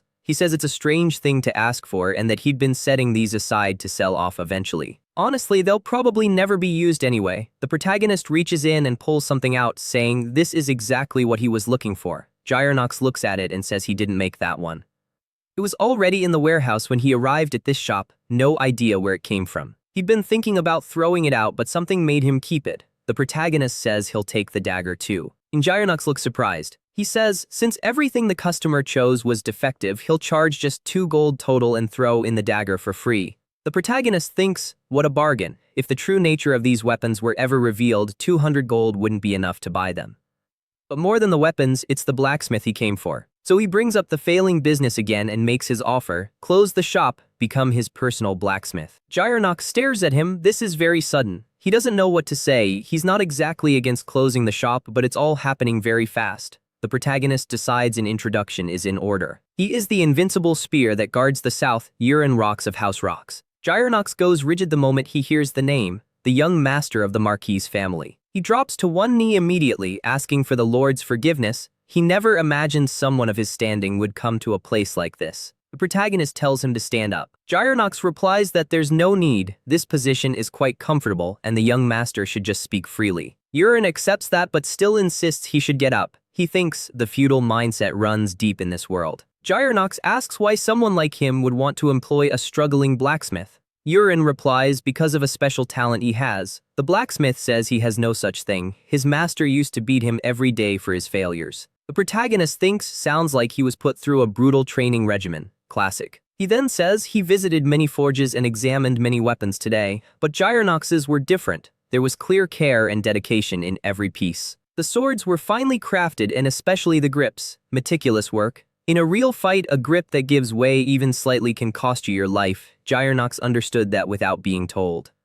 Seeing that kind of dedication, Yurin believes that one day a truly special gift will awaken in him. He wonders if that's enough to bring the man on board. Gyronox says he will follow the young master, but he adds he really isn't like the rumors at all. The protagonist asks if he means the ones about him being trash. Anyway, he tells Gyronox he's going to show him something interesting. He places the tip of his finger against the dagger and speaks the awakening incantation, calling to it with his blood as its master, invoking the relic Agnes of a million forms. The weapon lifts off his hand and begins to levitate. The blacksmith stares and asks what in the world that is. It looks like a legendary ego sword, and Yurin knows in the original story this was supposed to go to the protagonist. The system asks if he wishes to form a soul contract with Agnes. The young man proceeds. The soul stirs and takes on a different form, speaking in a strange, layered voice. It demands to know what is going on and who exactly he thinks he is, trying to form a contract with it. Because he has no talent whatsoever, the protagonist thinks it's picking up on his lack of mana and it's not happy about it. Also, this thing has a serious attitude problem. Agnes calls the whole situation annoying and says a useless person like him wants to make a contract. But it's still curious, how does he even know the release incantation? The protagonist replies that he heard it from a great prophet. He thinks he just made that up on the spot, but it fits the narrative well enough. Agnes scoffs, why would a great prophet share anything with someone this useless? But regardless, it assumes he must know what it's capable of. Protagonist confirms it. Agnes is a freeform weapon. It can split into a primary body and a secondary body, shapeshifting into any weapon the user imagines. In the original story, the protagonist wields it as a sword and shield combination. And even if the secondary body is lost or destroyed, it simply returns to the main body on its own. Agnes tells him plainly he doesn't know how to use it anyway since it can only be wielded with mana. This should be enough to make him walk away. That's clearly what the weapon is hoping for. The protagonist just watches in silence and mutters, she's the noisy type. He looks at it and thinks he can wear it like a ring. Agnes immediately reacts saying it's hot, it feels like it's melting. The protagonist thinks internal energy pairs with mana well enough, it seems. He calls for Gyronox. He asks how long he needs to wrap things up. The blacksmith says 2 days should be enough. In 2 days, at dusk, the protagonist tells him to meet at the castle's central park. On his way there, he suddenly recognizes a voice. Ilya's voice asking what's going on and why he's here, leaving the protagonist completely thrown. He looks at the scene unfolding in front of the central park and feels a wave of familiarity wash over him. This is it. This is the scene where the original protagonist meets Ilya for the first time. Ilya asks what's wrong with Yurin and he quickly apologizes, thinking that the original story has already started to shift. Ilya dismounts her horse and asks again, what is he doing here? The protagonist replies that he was looking for a blacksmith. She questions that. The Rock's family has plenty of blacksmiths. Yurin replies that he wanted to hire someone on his own terms. Ilya says if he'd told her sooner, she could have helped. But the protagonist tells her he already found someone good. Right on cue, Gyronox comes around the corner calling for the young master. He asks if he had to wait long. Yurin says no, perfect timing actually. He introduces his fiancée, Ilya, but before he can finish, someone interrupts, calling for the team leader. They're about to move out and want to know who this person is. Ilya waves him over and introduces her fiancé, Yurin Rocks. Man repeats the name with visible unease. He says it's remarkable to see a member of the Marquis Rock's family in a place like this, and introduces himself as the commander of the 5th Division of the Marcus family Knights. His name is Musk Malone. The protagonist says it's a pleasure. He already knows everything he needs to about this man. To put it plainly, a forgettable extra with an exceptionally irritating personality. In the original story, when Musk and his knights were moving through the area, a group of children blocked their path. The protagonist stepped in, a fight broke out, and Ilya arrived just in time to defuse the situation. That's how their relationship began. But the important thing isn't how that scene plays out. The real issue is this: in the original story, the protagonist was supposed to accompany Ilya into battle and save her from a life-threatening situation. He can't just sit back and wait for that hero to show up. He has no choice, he can't let her die. He calls out to Ilya and asks where she's headed. Ilya explains orc activity around Isu Castle has been escalating and her knights have been ordered to subjugate them. The protagonist says in that case he has a favor to ask. He wants to go with her. Ilya asks why. Yurin explains that as someone still in training, he wants to experience real combat and see what his skills can actually do. Ilya warns that it could be dangerous. The protagonist just shrugs and says he's very good at running when needed. Ilya stares at him for a moment, thinking it over. Then she agrees and orders Musk to arrange a horse for him. Musk immediately tries to push back. This isn't a pleasure ride, and with orcs in the area they cannot afford distractions. Especially from someone who doesn't radiate a single trace of mana, he has neither the obligation nor the desire to protect a liability. Ilya says his name once. Sir Musk, it's an order, stop talking and make it happen. Musk mutters that he'll prepare it if it's an order, of course he will, while radiating enough killing intent to be felt from across the yard. The protagonist and Ilya exchange a glance in the quiet that follows. As the march gets underway, she reminds him that it's going to be dangerous and that her fiancé should stay close. Yurin simply agrees. He tells Gyronox to hold on tight. The blacksmith accepts the order, and the army begins to advance. Into the terrain ahead, Ilya announces they'll split into groups of 5 to sweep the area and locate the orc village. No one engages first. If a group finds it, they fall back immediately and send up a signal flare. The units split off and Ilya heads down one path with her group. They push forward as daylight fades into night. A soldier says the tracks are too spread out and hard to follow in the dark and asks what they should do. Ilya says there's no choice, they'll turn back for now, but a sound cuts through the silence and jolts the group, a signal flare. Then another from a completely different direction, and more after that, lighting up from multiple locations. Ilya asks how many flares have gone up. The count comes back 5. But Yurin quietly thinks only 4. He hasn't sent his yet. The leader decides to head to the northwest first. They ride hard in that direction. As they close in, Ilya notices something wrong. All her soldiers are dead. Members of her group go pale. Even the armor has melted. Nobody can explain what kind of force could do that.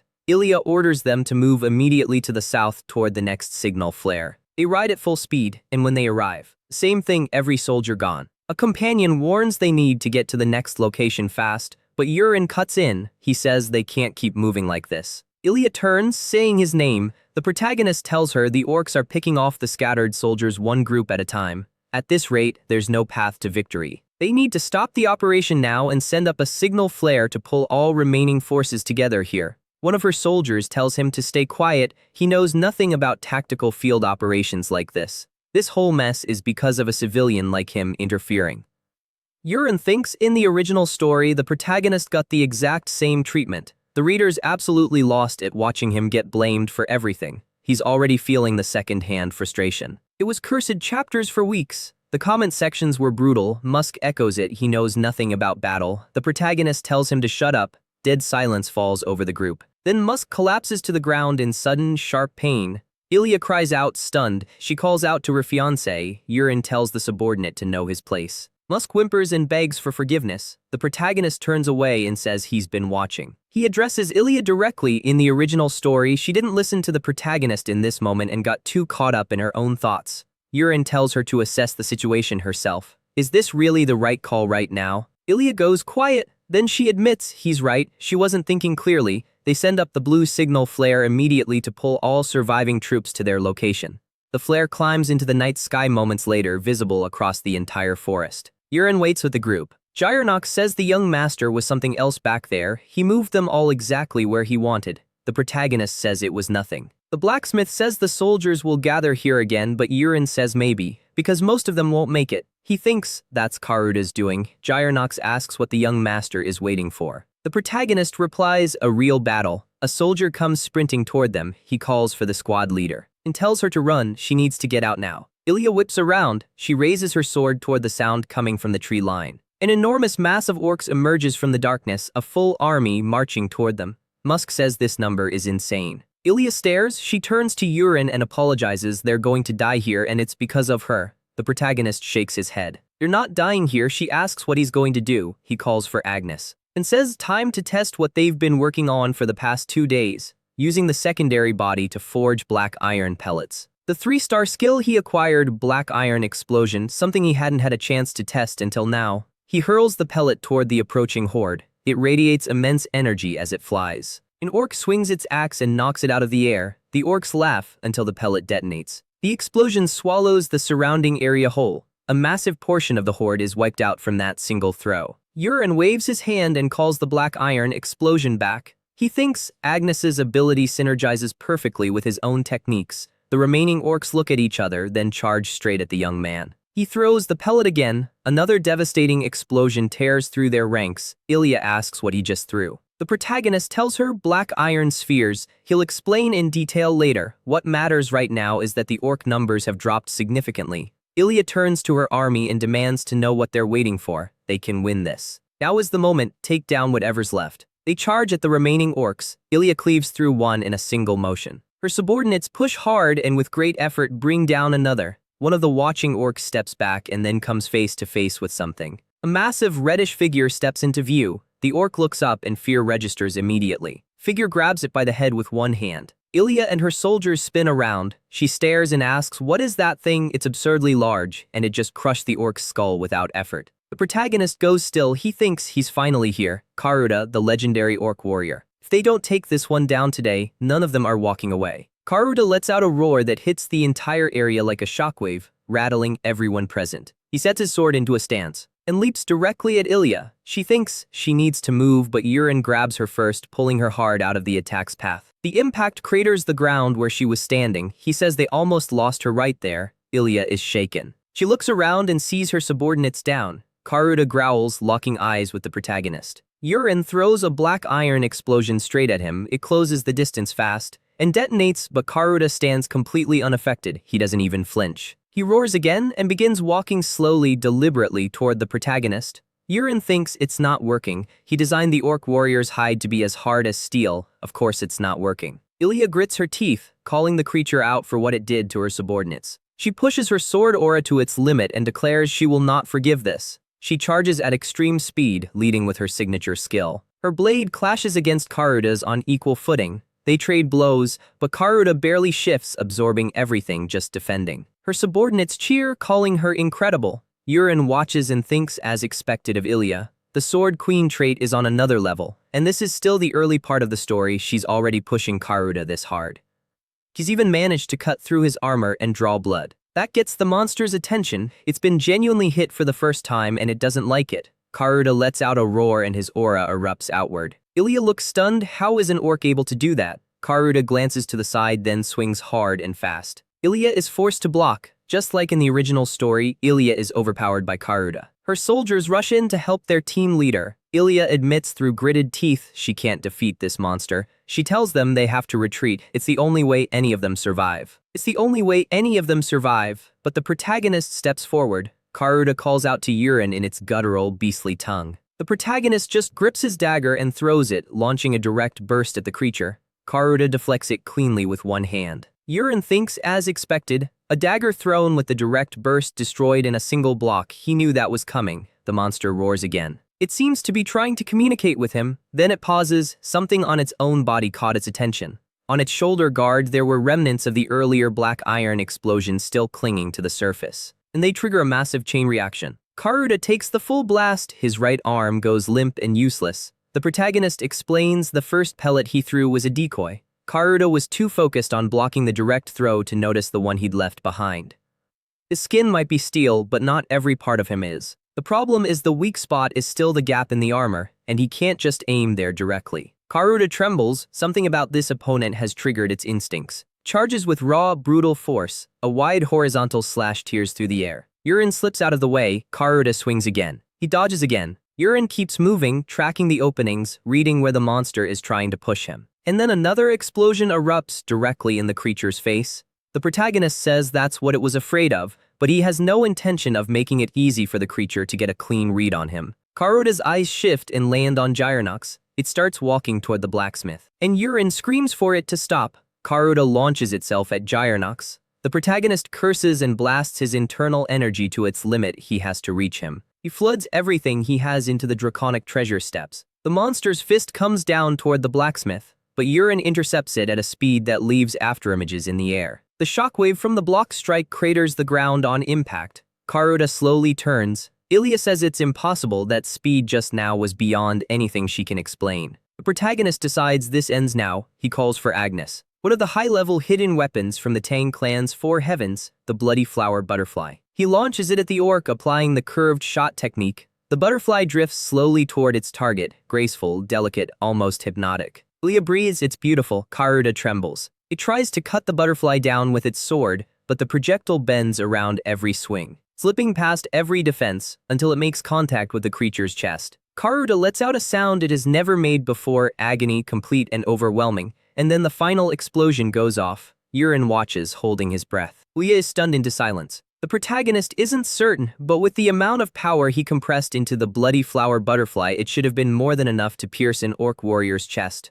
That was everything. Musk announces it's down. They've won. Ilya turns, shaking her head. It's not over. There are still smaller orcs scattered throughout the area. She orders her army to finish them off. Gyronox thanks the young master for saving his life. The protagonist thinks the first real battle ended safely. Barely, but it did. That night at the army camp, Urine asks if Ilya got hurt. She says she's not okay, but she owes him too much to complain about it. The protagonist says they should just help each other. It's only natural, all things considered. He mentions he doesn't train in swordsmanship, he trains in hidden weapons. Ilya looks confused. He confirms it, the explosive spheres and that butterfly at the end, all hidden weapons. She says she finds that hard to believe given the sheer power behind them. Urine thinks it must be jarring for her. She spent her entire life believing the sword was the pinnacle of combat. Today probably expanded her world considerably. The knight approaches the captain and says a magic bag has been prepared. Ilya nods and says they may not be able to recover all the bodies tonight, but they should at least take the leader's head. She drives her sword into Karuta's body. She lifts the head and notes the size is unreal. If they put it directly into the magic bag, it's going to make a mess. She says it's fine. These bags were made specifically for storing enemy heads. No need to feel bad about it. But night is falling, so they move out now. They mount up and begin the ride back when Musk approaches the captain. She asks where he's been. The signal flare went up a long time ago. Musk acts confused. He says they were ambushed by orcs far from their position and were delayed by the fighting. Ilya says she understands but asks where the rest of his unit is since only 2 of them have returned. Musk replies that they were defeated. The orcs were stronger than anticipated. Ilya's expression goes flat. She tells him to take her to the bodies. She wants to see them herself. Musk tries to redirect the conversation. He steps toward her, still talking, and starts explaining where their positions were. Until his hand moves, a concealed dagger drawn, reaching for her, but the protagonist severs his arm before it gets there. Musk hits the ground, screaming. Urine states it plainly. He claimed to be fighting orcs, but there isn't a drop of green blood on him. Only red. He's not buying any of it. This man was feeding information to the enemy from the start. Musk asks how he figured it out. Ilya draws her sword without a word. That's all the answer she's giving. Musk tries to invoke the Malone family's history of loyal service to the Marcus family. She calls it exactly what it is. She tells him to stop talking and cuts him again. And so the night runs its course. At the noble residence in Isiu Castle, Gyronox shakes the young master awake, calling his name a few times. Urin sits up and asks what he needs. The blacksmith says it's nearly lunchtime, and also Captain Ilya is here to see him. The girl appears in the doorway, wearing a black dress, and asks if her fiancé slept well. The protagonist stares at her, completely caught off guard. He asks what's with the outfit. Ilya explains that Urin needs to come to her family's estate. Her father sent word asking her to make sure she brought him along. She asks if he'll come. The protagonist looks at her up close and thinks calling her the most beautiful woman in the world really isn't an exaggeration. He says he'll absolutely come. Ilya says she'll wait out front and tells him to get ready quickly. Urin sits there for a moment after she leaves. He notices her favorability has just kept climbing ever since he helped her that one time. Outside, the protagonist calls out to Ilya. He apologizes for making her wait. People outside are calling out to the iron-blooded knight. Miss Ilya, the woman who single-handedly faced down the orc warrior. The glory is all hers, they say. Urin thinks that title came from her refusing to back down even in the face of certain death. It's exactly the same as in the novel. Then the people also shout for Lord Urin, the Iron Mage, and he's incredibly handsome, they add. The protagonist blinks at that. He thinks that must have spread from the soldiers who witnessed the battle. They saw him manipulating metal spheres and assumed he was a mage. Fair enough. Ilya glances over and calls to him. She says she's mentioned it before, but she's truly grateful for being saved twice now. The protagonist tells her she doesn't need to keep bringing it up. They were helping each other. Ilya explains at dawn she went back into the forest to recover the bodies from the battlefield. Seeing them scattered throughout the trees, it was heartbreaking, and then it hit her. If he hadn't been there yesterday, they would have ended up the same way. The protagonist looks down, quietly sitting with that. Ilya straightens up and declares she's going to train harder and become stronger. She will surpass everyone without exception. She will never be defeated again. Urin watches her and thinks her talent is truly starting to come into full bloom. The Marcus family mages have arranged a portal to the estate. Ilya explains that since it wasn't far, her father sent them directly. They should head through now, she says as they step toward the center of the portal together. The mages begin their conjuration. The teleportation magic activates. Urin and Gyronox both stare in complete awe. Ilya says it's been a while since he last visited her territory. The protagonist thinks in the span of a single breath the entire landscape changed. He feels a little dizzy. Gyronox wonders out loud if all noble families live in residences this enormous. Either way, it seemed the protagonist had been invited for a proper meal. In the original story, the protagonist ate nothing but kyrene soup from the Marquis's estate every single day. But today, for the first time, he was finally going to taste real noble cuisine. The Marquis welcomes his son-in-law warmly. He tells Urin to come in and make himself comfortable. Urin starts to bow out of reflex, but the Marquis waves it off. No need for formality here. The young man accepts that and takes a seat across from Ilya. The Marquis says he needs to express his gratitude first, because before being his fiancée, Ilya is his daughter, and he is genuinely grateful that Urin saved her life. The protagonist says it was nothing much, just something that had to be done. Then the meal is brought out. The protagonist waits with barely concealed anticipation, and the dish is revealed. It's the Marcus family's special kyrene soup. The Marquis explains that much like the Rox family, they have their own secret recipe, and their tradition is to eat kyrene after every battle. So please enjoy. Urin thanks him for the meal and quietly reminds himself that he is absolutely capable of getting through this. Then mid-meal, the Marquis casually asks when the two of them plan to get married. The protagonist nearly chokes. The Marquis clarifies he's talking about his daughter, of course. Urin thinks this is a test, it has to be. The Marquis's affinity sits at 10 even after he saved Ilya's life. The man clearly doesn't think much of him yet. So Urin replies that if he could, he'd marry her right now. Ilya immediately goes red. The protagonist continues he's not the heir yet and his embarrassing past means people still look down on him, but to be worthy of Ilya, he intends to change himself completely. And once he becomes the heir, he will take her as his wife. The Marquis asks, does he really think that's possible? He's heard the younger brother is considered a genius. Does Urin honestly believe he can surpass him and claim the title? Urin replies without question. The Marquis laughs and says he really has changed, just like the rumors claimed. He'll be watching and he'll support him. But he shifts the subject, mentioning that before Urin arrived, a message came through from Wellington.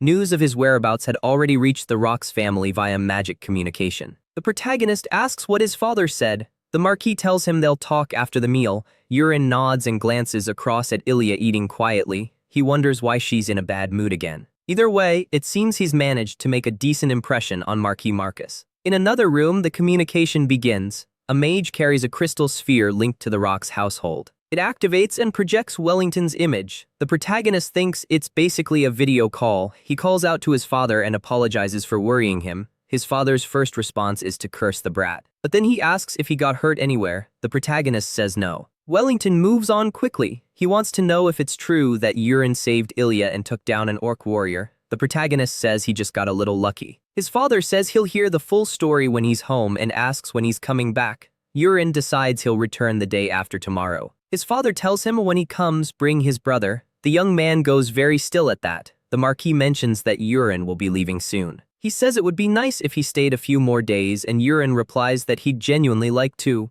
But his father has given him a task. The Marquis says that's a shame and offers to arrange a magic portal so he can travel in comfort. Yurin hesitates and then politely declines. He's grateful for the offer, but he's at a stage where he needs to push himself through every experience possible. Relying on teleportation now would just be a crutch. Marquis says he really has become a different person. He's excited to see how strong this young man will eventually become. The protagonist thanks him. Leah smiles quietly at that answer, and Yurin thinks, yeah, she liked that one. But outside, the protagonist has a very specific reason for not using the Marcus family's teleport.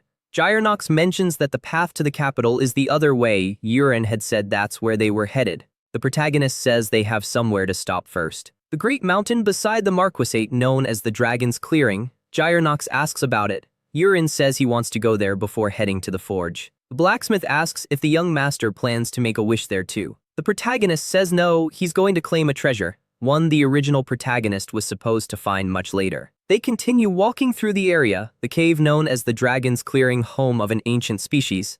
Gyronox notes that even at this early hour there are already a lot of people gathered outside. He asks if there's really a treasure in there. But the protagonist says that part is a facade. The real world is full of secrets hidden beneath the surface. He tells Gyronox to follow. They're heading to the front of the mountain. The blacksmith agrees. They walk on and Gyronox is already breathing heavily from the climb. He comments that there's nothing here. The protagonist stops and thinks, is this it? The entrance he configured, shaped in the form of a carved door. He glances left and right to check if anyone's watching. Then he reaches out and opens it. Both of them stare. As the outline of a door materializes in the rock face and swings open sideways, Gyronox says this is absolutely impossible. But the protagonist says they're going in. They step inside and the stone seals shut behind them. The blacksmith remarks that it's brighter in here than he expected. He looks around and sees the light is coming from a gemstone embedded in the wall.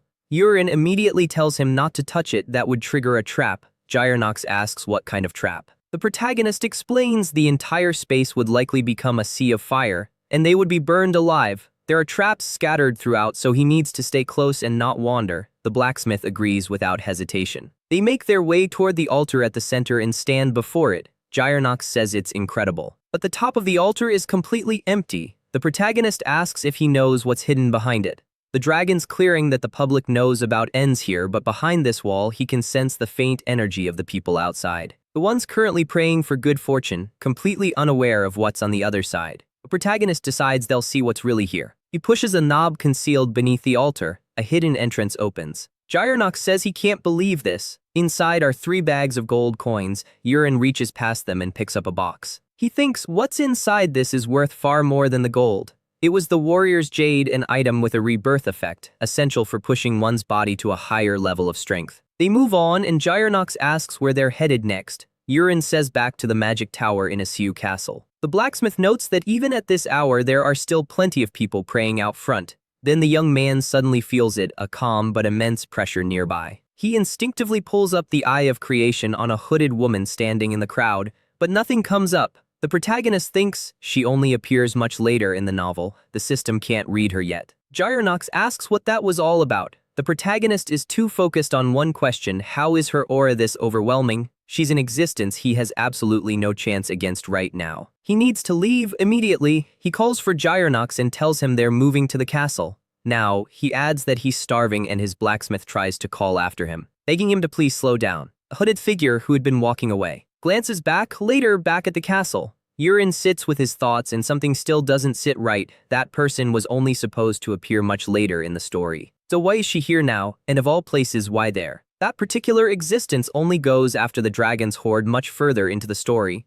The timeline has clearly shifted, even if only slightly, and he has no idea where the original protagonist even is or what he's been doing. He sets that aside and takes out the jade. No point in sitting on it, he should use it now. Yurin begins circulating his chi and almost immediately feels like his entire body is being dissolved from the inside out. The system initiates the rebirth process, evolving and restructuring him into a stronger physical form. After some time, the process concludes. Yurin opens his eyes, and the system notifies him he has awakened the celestial martial body. In martial arts novels, this is almost always described as the supreme constitution, a body that allows the user to replicate any technique perfectly after seeing it just once. His body feels like it weighs nothing. Then Gyronox appears at the door calling for his master. The protagonist tells him to come in. Gyronox says he's finally awake, but then he stops and stares. He says the young master has gotten noticeably taller than before. Yurin says it must be his imagination. Gyronox replies that it absolutely isn't. As a blacksmith, he can measure anything precisely just by sight. Yesterday he was exactly 5'10", now he's 6 feet even. Yurin mutters that the man's eyes are something else and thinks to himself that it doesn't really matter. The celestial martial body did what it did.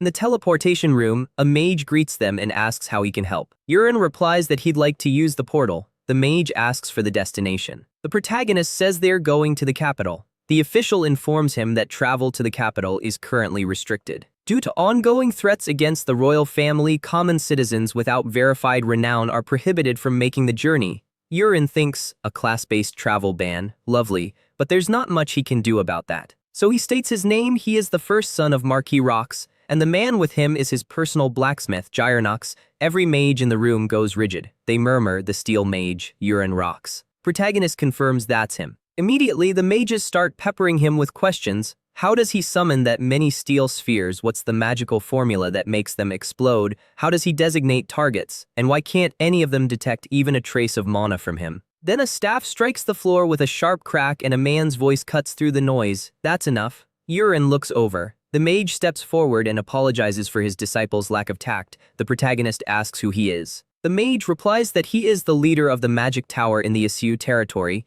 His name is Yubian, and that name hits Yurin like cold water. He was a character he'd only included as a background filler. On the surface, a kind, grandfatherly old man. But underneath that, a serial killer. Someone who would end a life without a single moment of hesitation. He thinks, why does he keep running into monsters everywhere he goes? Yubian announces that he will personally oversee their teleportation to the capital, and the protagonist thanks him. But the old mage adds, for some reason, he has a feeling he will meet Lord Yurin again. The protagonist laughs a little too quickly and says, of course, he hopes so too. A bolt of lightning strikes the magic tower in the capital. A mage there announces that they have arrived and may exit the teleportation room. Welcome to the capital. Gyronox immediately looks around and asks why everything here looks so expensive, even the clothes people are wearing. The protagonist suggests he use some of the money he's earned to buy himself a new outfit. The blacksmith refuses. They both take in the sheer scale of the Royal Knights Academy looming ahead of them. A guard asks how he can help and the protagonist says he's here to visit someone. The guard asks for his name and who he's visiting. Yurin introduces himself and says he's here to see his younger brother, Colin Rox. Someone approaches from behind, calling out to him. Yurin takes one look and thinks, gray hair, sharp eyes, clearly from one of the northern ducal families. The protagonist confirms he's from the Rox family. The young man asks, is he the one who defeated the orc warrior? If so, he must be very strong. Yurin blinks. He's never met this person before in his life, so why is he talking to him this casually? The man calls out to him again. Yurin replies that he's flattered, but he'd like to know who he's speaking to. The young man introduces himself, Kerk Elian, second son of Duke Elian. He mentions he's a friend of Colin's. Yurin says he understands. Kerk offers to take them to Colin. Yurin thinks he's not exactly radiating warmth, but following him is the practical move. He tells Gyronox to wait here. They walk together. Kerk brings up the orc battle, mentions that he and Lady Ilia defeated one together. He says he can understand Ilia's part. She's a genuinely promising knight. But Yurin caught him off guard. Not much is known about him. He wants to know, is he really a magic user? Yurin replies that he can't say much, but he's not a mage. Kerk smiles at that, says, is that so? He tells him they should get moving. Yurin wonders what that smile was about. Kerk announces they've arrived at a training ground. A student inside spots them and calls out saying Lord Kerk has returned. Kerk asks if anyone has seen Colin. The purple-haired student replies that he took Colin to see a professor earlier. Yurin thinks, so Kerk sent Colin away but brought me here. Interesting. Kerk introduces the protagonist to the room, the heir of House Rocks, the one who helped Lady Ilia defeat an orc warrior. And as Lord Yurin himself said, not a mage, just as I suspected, which means he fights up close. The students start murmuring he uses daggers, steel spheres, something that looked like a butterfly. Kerk says everyone is curious and suggests the protagonist show off a little. Yurin grimaces internally. He doesn't really have a choice here. Kerk arranges a match. Melrai, an intermediate rank student, steps forward as the opponent. Melrai questions whether Lord Yurin even uses a sword. The protagonist says it's fine, this isn't a real fight so he won't need his daggers. Kerk comments that he's heard Yurin can't wield a sword properly but tells him to do his best. Yurin thinks because they're elite nobles who grew up around swords, they're looking down on anyone who uses daggers. Noted. He decides to use this opportunity to test his new celestial martial body. Melrai tells him to come at him whenever he's ready. Says he'll even let him have the first strike. The protagonist simply raises his sword and brings it straight down toward his opponent's head. Melrai scoffs at how basic it looks and moves to block, but the force drives his own sword back into his own forehead. Kerk stares. He asks what that was. Melrai is flat on the ground. Kerk says Melrai let his guard down way too much. He apologizes and calls for another Mula, stronger, advanced intermediate class. Kerk tells him not to underestimate his opponent after watching what just happened to Melrai. Mula says don't compare him to that muscle-headed idiot. The match begins with Mula charging forward immediately. Yurin doesn't move. He watches the approach and thinks his movements look incredibly slow, so this is what the celestial martial body feels like. He decides a normal attack is more than enough and extends his sword forward. Yula tries to block the same way Melrai did, and ends up taking the pommel to his own forehead. Kerk is shocked. He asks how it happened again. Yurin reflects thanks to the celestial martial body, his strength, speed, and reflexes are now in a completely different league from ordinary people.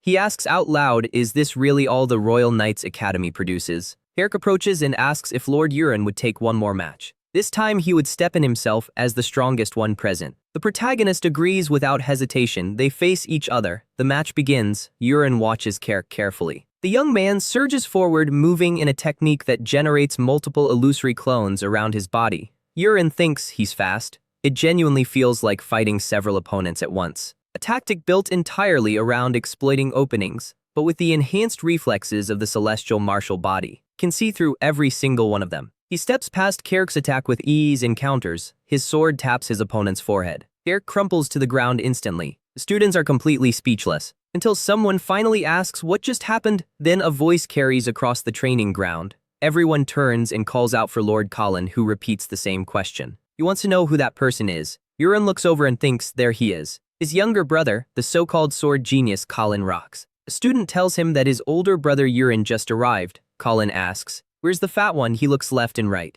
The student points directly at Yurin. Colin stares and says that's supposed to be Yurin. He's supposed to be fat. He's always been fat. He screams that it's impossible and then recognition hits him. Yurin replies that he just lost a little weight. Colin says that's not even close to what happened. He also got taller. The protagonist says that losing weight must have helped him grow a bit. But Colin cuts him off and asks what's wrong with those guys on the ground. Student explains everything that just happened. Colin shouts that it's impossible, so the rumor about him defeating an orc warrior that was actually true. The protagonist confirms it. Colin demands to know how, but Yurin gets irritated before he can even ask because Colin just addressed him without any honorific whatsoever. Colin shouts that he can't believe it. There's no way he got this strong. It's impossible. The protagonist asks, is his brother really going to do this right now? Colin tells him to stop calling him that. He never considered him a brother. All he ever did was get born 2 years earlier. He calls him a pig. Yurin replies fine, he'll show him exactly why he's the older brother. Come on then. Colin says that's exactly what he wants. But the protagonist holds up a hand. He wants to make this a bet first. The loser must grant the winner one request. Colin agrees immediately and announces that when he wins, he's making him lick his feet. He calls for someone to hand him his sword. A student leans in and whispers something in Colin's ear. Yurin thinks, probably warning him about what happened to the other three. Colin says they should begin. He focuses his aura directly into the blade. Yurin watches and thinks he's not holding anything back, going all out from the first second. The system display shows Colin's traits, agile sword, agile body, and sword emperor, along with extreme hostility. Urine reflects this is the kid with an innate gift for the sword, which explains the confidence. He's probably never lost to anyone before. But no matter how Urine reads this matchup, he genuinely doesn't feel like he's going to lose. He slips past Colin's first attack and raises his sword above his head. He goes for the leg deliberately. He's not ending this quickly like the other three. He's going to make his little brother work for every second of this. 10 minutes later, he's still reading and dodging every single one of Colin's attacks and countering each time. His brother is thoroughly beaten up from the accumulated hits, and the students watching cannot believe what they're seeing. Colin finally tells his older brother to stop. He gives up. Urine asks is he really still addressing him that casually. He continues. Colin begs him to please stop. Urine warns him if he ever pulls this again, he's getting beaten twice as hard. Colin agrees immediately. The protagonist makes his request. From now on, whenever they're together, Colin must call him Big Bro. Colin says that's way too much. Urine asks if he doesn't like it. Colin winces and finally calls him by that name. The protagonist announces they're leaving for the Empire next. Their third brother, Leon, is waiting there. They take the teleport to the Imperial capital. Gyronox stares around and says he still can't believe they traveled here through a magic tower. Urine explains their neutral territory, every nation has one. Still, the architecture here has a distinctly different feel. He notes that this is the Imperial Knights Academy, so this time Colin should go in and bring Leon out. Colin returns a few minutes later with his younger brother in tow. Urine calls out to him and thinks he's tall. Leon asks, is that really Urine? The protagonist confirms it. He turns to Colin and tells him he did well. Colin replies it was nothing and calls him Big Bro. Leon says he's heard about him. Urine tells them they should head home. But Leon says there's a problem. The Imperial capital is under quarantine. They can enter, but they cannot leave. Because this morning the Crown Prince of the Empire lost his life. Colin repeats it in disbelief, and Urine thinks this wasn't in his story, he never wrote this. Leon confirms it's real, it happened at dawn. Urine thinks that explains it. On his way to the Knights Academy, the streets were lined with soldiers and the tension in the air was suffocating. Leon says he only caught rumors, so he can't be fully certain. But apparently, the prince's fiancée from another kingdom had arrived just a few days ago, and the crown prince was extremely proud of himself. So he called her to the training grounds at dawn to show her his swordsmanship. And as he walked toward the applauding princess, sharp stone spikes erupted from the ground beneath him, driving straight through his body. The priests on site tried everything. He was already gone. Colin asks magic, but magic is forbidden inside Imperial and Royal Palace grounds. Leon says that's exactly why every tower master in the Empire has been summoned to the palace. Right now, everything is in complete chaos. Colin says the crown prince dying during a training demonstration right in front of his fiancée, it's terrifying. Urine thinks he already knows who the assassin is, exactly why they did it, and where they were standing at that moment. The organization behind this is going to emerge across the continent soon, and taking the crown prince's life was just the opening move. But this was supposed to happen around the middle of the story. Not now. Something has accelerated the timeline and he has no idea what. He needs more time to get stronger before everything starts moving. But maybe now that he has the celestial martial body, the math is a little different. He calls out to his brothers. And Leon asks why Colin keeps calling Urine Big Bro. Urine asks what the most famous inn in the capital is. Leon replies the Dragon's Tear and the Giant's Faith. The protagonist tells them to fill out the departure forms and then head to the Magic Tower to submit an exit request for all four of them. With their names and family connections, it shouldn't take long. Leon asks what Urine is going to do.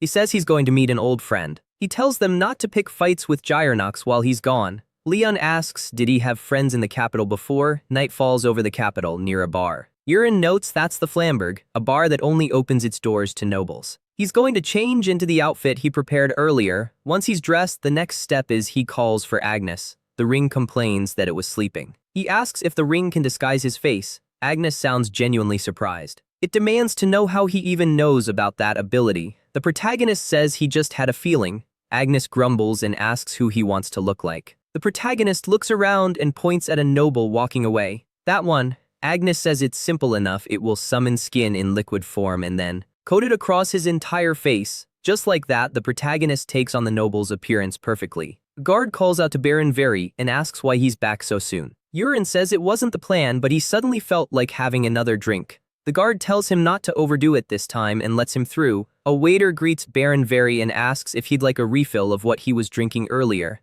Urine says that'll do. Infiltration complete. Now he narrows his focus and channels his internal energy into his hearing. He filters through conversations, most of them disconnected, trivial, completely useless, until he catches someone confessing to something much darker. An attendant says she's joking, and a girl asks what she's supposed to do about it. A young man nearby says that one heartbreak is only healed by the next and she'll surely find someone better. The woman says talking to him always helps. Yurin observes from a distance and decides to try a telepathic message. He reaches out mentally, calling the name Envy. He asks if she had fun with the crown prince. Envy's voice snaps back, "Who's there?" Then she spins around and calls him a bastard. And the entire building starts cracking apart. People scatter, screaming that the building is collapsing. Yurin leaps free from the rubble. He thinks she just went completely unhinged. Envy demands to know where that voice went. The protagonist thinks he knew she was powerful. He did not account for this level. She calls out to the human, promising to tear him to pieces. Yurin wonders, can he even win this? Doesn't matter, he has to try. That's why he came here in the first place. First, he needs a weapon. He drops the disguise and returns to his normal form.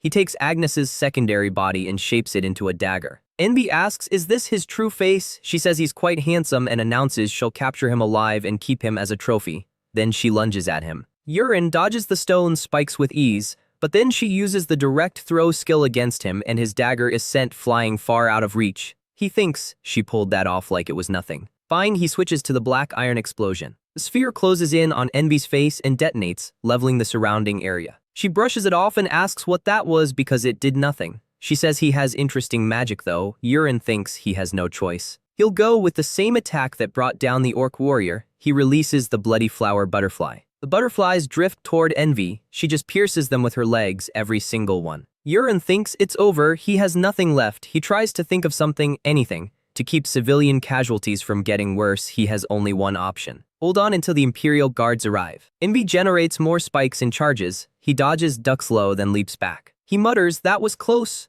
At this rate, just dodging is going to get him killed. Even if he hasn't properly trained with it, he's going to use a sword. Instead of routing his energy through hidden weapons, he'll push it directly into the blade. Envy screams at him to stop running. The protagonist slips past a few more spikes and cuts them clean in half. He thinks it's rough but manageable, there's still a chance. Envy says he's quite entertaining and wonders how long he can actually keep this up. She sounds genuinely curious. A wave of spikes shoots toward the young man. He thinks she's increasing the volume with every exchange. Still manageable, barely. Envy tells him to try and block. Then she suddenly stops and looks down at her own body. From the moment the fight began, Yurin had been layering poisons on her without her noticing, the prolonged poison, the blood poison art, and the burning flame all stacking quietly. But the paralysis effect only lasts a second. Yurin is already frustrated by how short the window is. He activates the draconic steps and moves. He's already scaling Envy's legs before she can react. He lands the first strike just as the paralysis wears off. And through the cut, he floods his black iron explosion with every last drop of internal energy he has. Envy is sliced open. The sphere hovers inside the wound and begins to glow.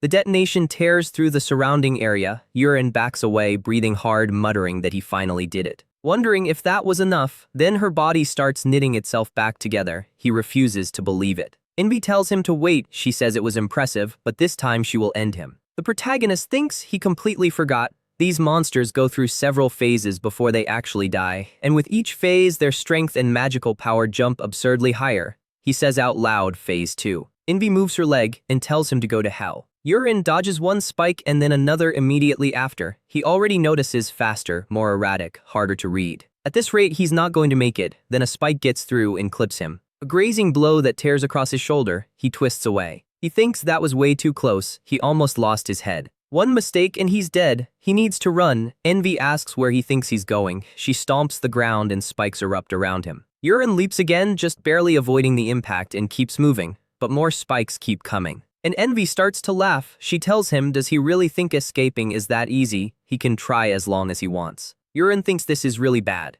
Elsewhere, a hooded figure moves through the streets. People scatter, screaming that a monster has appeared. Someone needs to call the guards. A monster covered in stone spears has appeared in the southern district. A hooded woman stops and murmurs, that can't be Envy. A man nearby wonders out loud, stone spears. Could this have anything to do with the prince? The hooded woman teleports directly to the top of a building, takes in the full picture of the battle below, and then drops toward it. Envy's spikes converge on Yurin from all directions. He asks, shall they end this? The spikes accelerate toward him. Yurin thinks, is this it? The system cuts in, facing a genuine life or death situation. Two special privileges have been unlocked. The first, Eye of Creation Level 2. He can now see the exact trajectory of incoming attacks. The trajectories light up in his vision, all aimed directly at his head, and he moves through every single one. He weaves between envy's strikes with minimal effort now, thinking this isn't as impossible as it felt. He can dodge with the smallest movements. Keep improving this and he could eventually do it blind. Envy demands to know how he's managing that. The second privilege unlocks the Realm of Ascension, open for a limited time.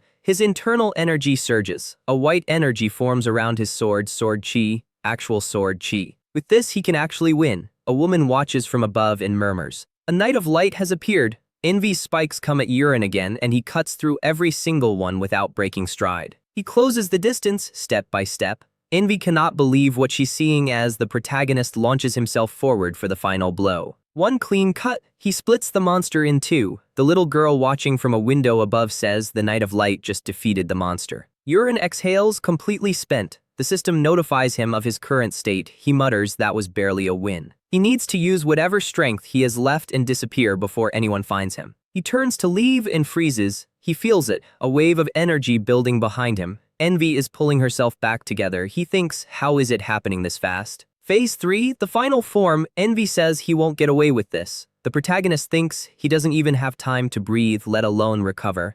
Envy amplifies her energy and says she will end his life. She keeps repeating it as her body warps and contorts. The spikes shoot out faster. Urin thinks his internal energy is nearly gone. This might actually be the end. He tries to dodge and then the spikes stop. Right before they hit, Envy asks what was that. She looks back and sees something is wrapped around her. A hand moves quickly. Envy asks, didn't she see? The woman tells her to stop. It's not yet time for them to reveal themselves. Urin stares. He thinks, what just happened? He saw that figure after leaving the dragon's clearing. That's lust, one of the 7 deadly sins, and if it's not yet time to reveal themselves, that means they're retreating. Lust tells Envy they're leaving. Urin lets out a long breath. At least he's alive. But then he looks to the side, and the Imperial Guards have already arrived at the scene. Running into them right now would be a problem. Better to slip away quietly. At dawn, Gyrnox says the young master has finally returned. The protagonist asks if anything happened while he was out and whether his brothers are still asleep.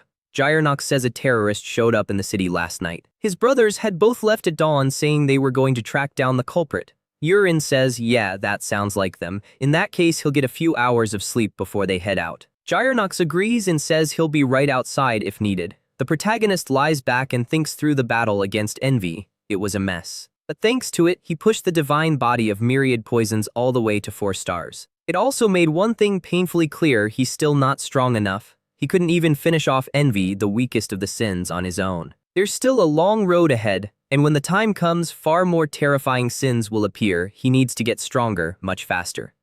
Cullen walks in, saying that the Crown Prince's killer showed up and that he would have handled it himself, but Leon says he's not at that level. They say it was something far beyond human, stone spears erupting from its body, buildings crumbling. But then, a Knight of Light appeared, holding an aura of pure light. They blasted the monster. In the end, the creature fled and the Knight of Light vanished. Colin says that was incredible and wonders when he's ever going to earn a title like that. Urin thinks, of course they're talking about the Knight of Light. He asks what happened with the departure forms. His brother says they were approved. The family name opened every door. Urin tells them to move now. If anything else happens in this city, they won't be allowed to leave. Get ready and meet in the lobby. Leon asks if something happened. Urin looks exhausted. Colin tells him not to ask. As the day moves on, the Magic Tower releases their quarantine clearance. Wellington laughs, saying seeing his sons all together makes him genuinely happy. He mentions that little Leon has got even bigger. Urin says he's back. Colin echoes it. Wellington says it's great to have them home. He's heard something very serious happened in the Empire. Leon confirms it and asks if his father wants the full explanation. Wellington says it was surely quite the adventure, but they must be exhausted, so rest first. They'll talk at dinner. In his room, Erin says it's been a while since she's seen the young master. He was only gone for a short time, but he came back with 2 new titles and clearly got stronger. Urin asks what she's talking about. Erin explains in the Isiu territory he earned the title of Steel Mage, and in the royal capital he picked up the title of Rookie Killer. She asks if he didn't know because at the Knights Academy he knocked out 4 masterclass students. The protagonist admits that he did. Erin explains they were all considered rising talents, which is why they were called rookies. And since he defeated every one of them, the name stuck. The protagonist asks they were all rookies. Either way, he has gifts for both her and Clyde, so he'll sort that out tomorrow. Right then, Peru appears. Yurin asks why he's still here. Peru says the Marquis has summoned him and his brothers for dinner. Wellington asks if everyone is well rested. His sons confirm. He says he'll explain what this dinner is about before the food arrives. He's going to begin the test to determine the true heir. As everyone here knows, in House Rocks the title traditionally passes to the eldest son, which would normally be Yurin. He himself inherited the title when he was younger than any of them are now. But Yurin wasted many precious years, and so Colin was being considered as the next in line. However, Yurin has clearly had a wake-up call, so this decision will not be made by him alone. His sons will prove with their own hands who deserves to be heir. Colin and Leon both go quiet. Yurin asks how will that be determined. His father says this has never been done in House Rocks before. He plans to conduct it across several stages, beginning with territorial defense. As everyone knows, monsters are advancing on the capital. If they aren't exterminated quickly, the people will suffer greatly. So the first stage is simple. Defend the territory. Each of them will be placed in a different battle zone and evaluated on their performance. 3 stewards will be dispatched to observe and record everything. For this stage, they may use everything at their disposal. Their own strength, their allies, connections, wealth, all of it is fair game. Colin asks, is that really allowed? Wellington says they are not training to become knights. They're training to become marquises. Strength matters, but for a marquis, many other things matter far more. If they have the means, they can even hire knights from outside. The only rule is to do their absolute best. Yurin takes that in. So does Colin. Wellington says now then, they should eat. His second and third sons have come home after a long time away, and he's had the family's signature kairing soup prepared for the occasion. The protagonist stares at the bowl in front of him. Wellington tells them to eat well. They'll be assigned to their zones in 1 month, and they must use every resource available to prepare. The next day, Yurin sits and wonders, is there actually anything he needs to prepare? Peru reports that the other young masters are already making moves. Colin especially, the Living Time family, is even sending support his way. The protagonist thinks, of course, Madame Kaina has put everything she has behind Colin. He then says the Marquis told them to get the best result. That means whether they bring a full squad of knights or take down the monsters themselves, what matters is the body count. Kill as many as possible. Peru says that's correct. The protagonist says then they're on their way. The allies who are going to help carry out a true extermination. He welcomes them and says he has something for each of them. First, for Clyde. There's an old tradition where a lord presents a sword to his knight. So this one is for him. Clyde is visibly moved and thanks the young master. But then he notices something radiating from the blade and asks, is it on fire? He reaches out, it's not hot at all. He asks what this is. The protagonist tells him it's the flame of the fire spirit. He asks how the weight feels. Clyde says it's excellent, surprisingly light. The protagonist thinks the sword has accepted him as its master. He tells Clyde to speak to the sword, doing so will strengthen its power. Erin raises an eyebrow at that, and the protagonist turns to her. He tells her not to feel left out because her gift is right here. She looks at the sword offered to her and thanks him. Then a strong gust of wind begins to emanate from the blade. The protagonist confirms it, a wind spirit sword. Erin says she likes it very much. She apologizes and asks for permission to draw it now. Yurin tells her to go ahead and tells Clyde to do the same. Both of them are already eager, though they insist they'll outdo him next time. Protagonist says those two. Peru mutters that he's jealous of the spirit swords. The protagonist tells him he'll get him something good another time, but first he has a debt to pay off. He goes into another room, and Peru stares at the sheer volume of coins laid out in front of him. Yurin says he's paying back many times over what he borrowed. Peru is absolutely stunned. He says this is tens of times the amount. He finally understands. The young master isn't just a genius of dark magic, he's a genius at gambling too. Yurin tries to deny it. But he tells Peru to use this money to acquire poisons. Elsewhere he calls for Gyronox. He asks how he's settling in and whether he's happy with the new forge. Gyronox says yes, and thanks to the young master, everyone has been treating him very well. The protagonist says he found worthy masters for the two swords. Gyronox asks the greatsword and the rapier. Yurin confirms both swords have accepted their wielders. He'll show him later. Gyronox says that's a relief. He genuinely thought they were failures.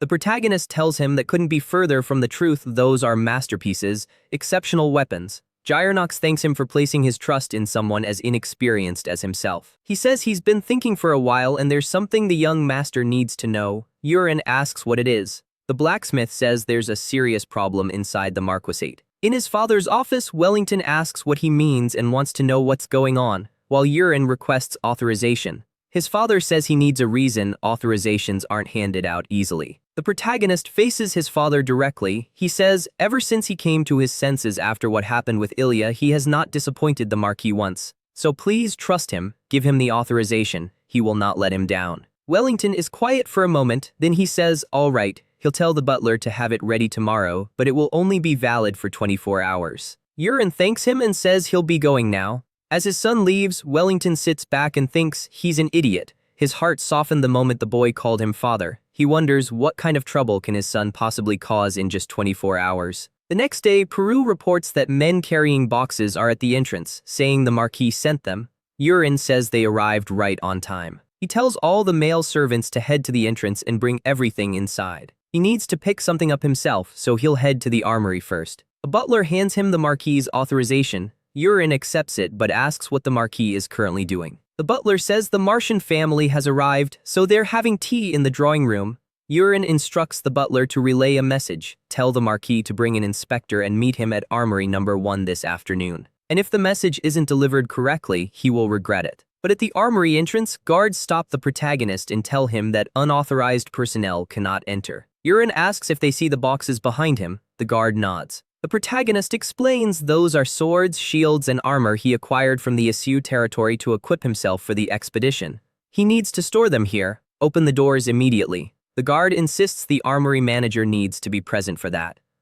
Yurin says in that case, the manager should have already been notified. If anything happens at this armory, he would be the first one who needs to know. He then points and sure enough, the manager comes running toward them. The manager demands to know what the protagonist thinks he's doing. Yurin says he brought weapons and armor for the expedition. They need to open the doors now. The manager apologizes and says the armory requires proper authorization. The protagonist holds up the paper, open the door. The manager agrees but says he may only deposit items inside. He is not to touch anything already stored there. Subordinates begin moving the boxes in. Yurin suggests they inspect the existing weapons while they're here and tells them to bring one of the boxes over. The manager says that requires a separate special authorization. The protagonist says he just wants to look at one. The manager says he'll hand it to him personally then. He sets the box down and says all that's left is to open it. Yurin asks about the condition of the weapons already inside. Gyronox replies that most of what's in the armory is in decent shape.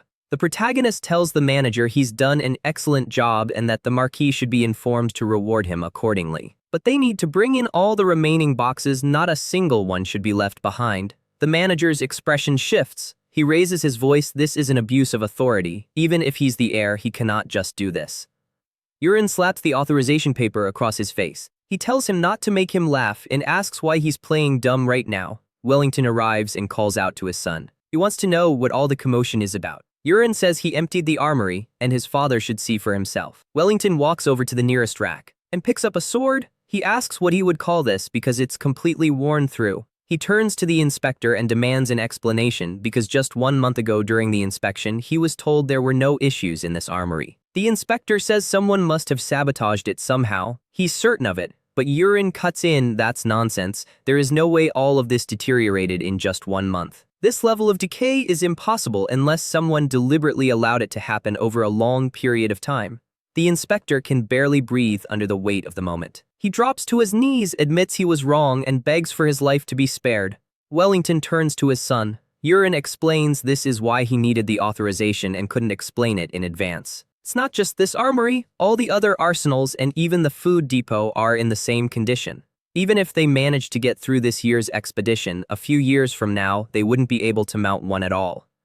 His soldiers might carry good weapons and eat well even during wartime right now, but he asks his father to think about what happens to those soldiers when that stops being true. Because if their superiors aren't doing their jobs, those soldiers end up going into battle carrying damaged, unreliable weapons. And eating food that's barely a step above poison. Yurin says plainly he will never forgive anyone who plays games with people's lives. He points to the boxes, swords, armor, and shields that his blacksmith sourced directly from the Isekai territory. The quality is impeccable. Anything in this armory that can't be used gets discarded. These replace them. Furthermore, this problem runs deeper than just the two of them, and he asks that everyone connected to it be held accountable. Wellington stands there quietly taking it all in. Yurin announces he's leaving. He thinks this is as far as he can reach. Anything beyond this point is outside his authority. The rest belongs to the Marquis. A few days later, Wellington tells his son he's been summoned. Yurin asks if that's what this is. His father explains, thanks to him, the full extent of the damage was uncovered. He felt it was right to inform him that the matter has now been resolved. Yurin says he understands. Wellington confirms he was right. The same state of decay was found in every other arsenal and food depot as well. And the number of people involved was staggering. What broke his heart most were the armory manager and the inspector, men who had served this household for decades. He never would have suspected them. Yurin tells him every single one of them was found. Wellington says they confessed with an almost unbelievable level of honesty. They volunteered information he hadn't even thought to ask for. The protagonist thinks quietly that would be the effect of his new poison. Truth Zero works like a charm. Wellington says this whole incident made him realize a great deal. Shortly after he became Marquis, the former king dressed him down in front of a room full of nobles. It was deeply humiliating. But the words his son said to him that day, those hurt more, and they cut deeper, because his son spoke the truth, and he even came prepared with solutions. He was the one who had been a disappointment as a father. He asks his son for forgiveness, because he is truly sorry for being such a shameful father. Yurin looks at him for a few long seconds, then says he wasn't. He spent years being the problem before he became a decent person. Humans make mistakes. His father sighs in mild exasperation and says his son has a very big mouth. Back in his room, Peru arrives and announces that the poison he ordered has been delivered, a neurotoxin. The protagonist thinks he prepared this specifically because aquatic monsters struggle to breathe on land. He tells Peru he did well. Peru asks if the young master has heard the recent news. He explains that Yurin's reputation has been climbing significantly, even outside the territory. Yurin says that can't be right. Peru says that while traveling to source the poisons, he heard it everywhere he went. People were moved that he was concerned about the soldiers and touched that he personally brought armor and shields with his own money. Yurin says his reputation as a delinquent wouldn't disappear that easily. Peru continues, some people are even volunteering for the upcoming expedition because of it. And as expected of a genius, he wonders if the young master planned this all along. Recruiting will be no problem whatsoever now. The protagonist waves a hand and dismisses him. Peru says he's leaving and pulls the bedroom door shut. Yurin sits with that thought, his reputation actually improving. That was genuinely not something he saw coming. He turns his attention to developing a new poison. He begins mixing various compounds together and gains the immunity of 100 poisons, an ability that strips away all pain and visible symptoms of poison from his body.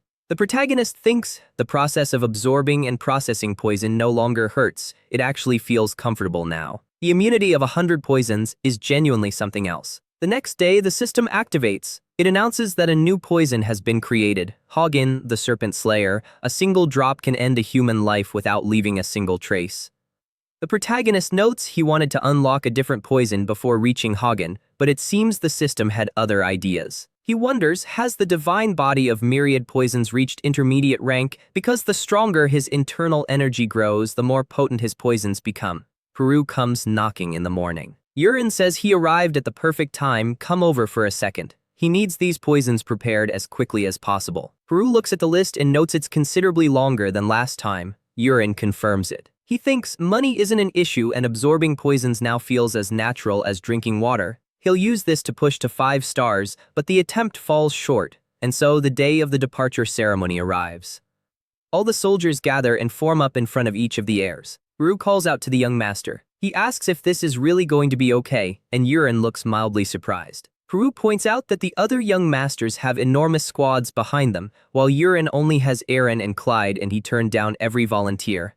Why? Yurin says he has a plan. From nearby, his younger brothers catch that and start laughing. He asks why those 2 idiots are laughing and says he'll make them regret it. And the announcement comes, the Marquis has arrived. Wellington tells everyone to rise and asks if they're all present. He says he'll keep this brief. He will be at the front where the danger is greatest, and wherever they go, he will go with them. They must fight for and defend their land. Yurin thinks, and so it begins. The expedition, each of the 3 brothers is dispatched to a different battle zone. 2 days after departure, they arrive at their designated area. The protagonist calls for the gates to be opened and introduces himself. Hans, the commander of the wall, says the young master has arrived. He looks at the battalion behind him and comments that they're short on people. Yurin asks what he means. Hans explains, at this time of year, hundreds of Voleks appear and launch coordinated attacks. With this number of troops, holding them off will be nearly impossible. He asks if reinforcements are on their way.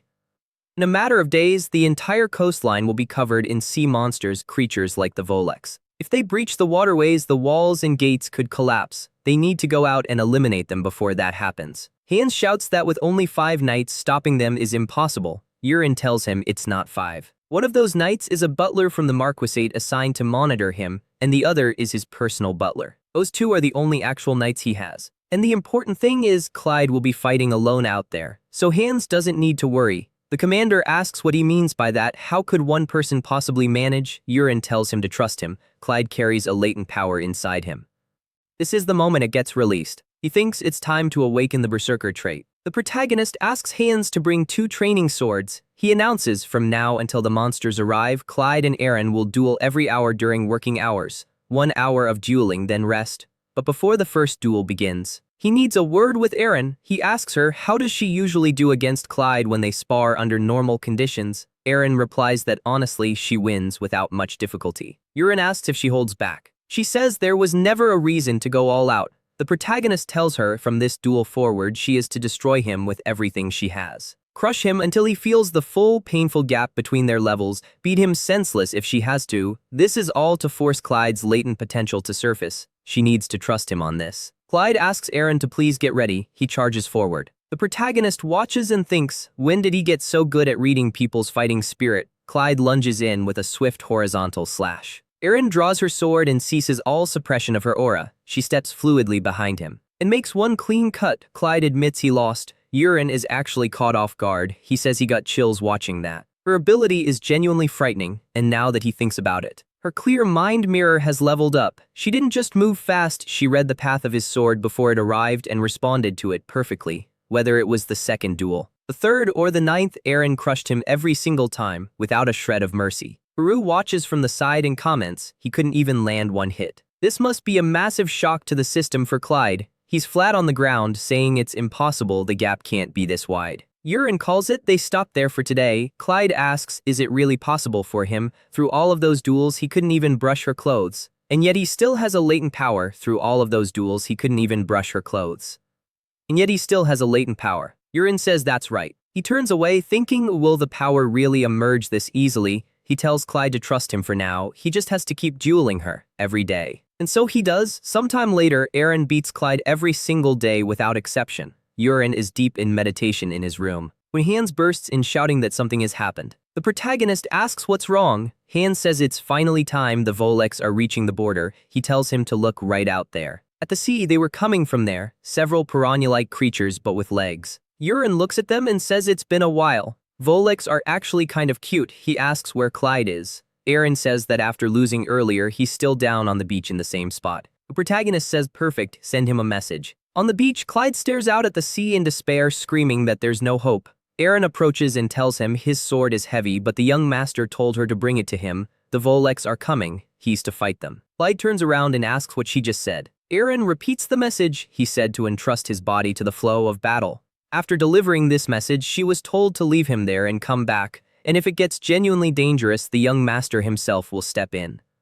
Clyde stares at her and says she's too cruel. He wonders how this can even be happening. Hans says they should still call for reinforcements, and Peru wants to know how they're going to manage all of this. Yurin says now is the time. Hello everyone, did you enjoy the story? Because I absolutely loved it. But if you want to catch the next part, make sure you subscribe to the channel and drop a like. See you in the next one. He warns them to keep their eyes open and start counting. He spins the metal disc up to speed and prepares to launch it. Both men beside him flinch at the sound the spinning object makes. He points far into the distance, that's the target zone. Then with a shout, he releases the disc toward the advancing enemies. The creature's sensitive hearing immediately throws them into chaos from the noise alone. The disc screams through the air at tremendous speed, closing in on the dense cluster of monsters. It maintains its trajectory perfectly, cutting a precise path toward its destination. The sonic disruption slows the creature's movements significantly. The disc hits the first one and keeps going, cutting straight through several more in rapid sequence. Multiple monsters drop where they stand, already finished. The disc curves through the air and begins its return arc. The creatures spot it coming back and panic at the new angle of attack. With a single gesture, he redirects the disc to continue hunting its targets. On the return pass, it lands a fatal blow on one more. The trajectory curves again and scores a double hit on 2 more creatures simultaneously.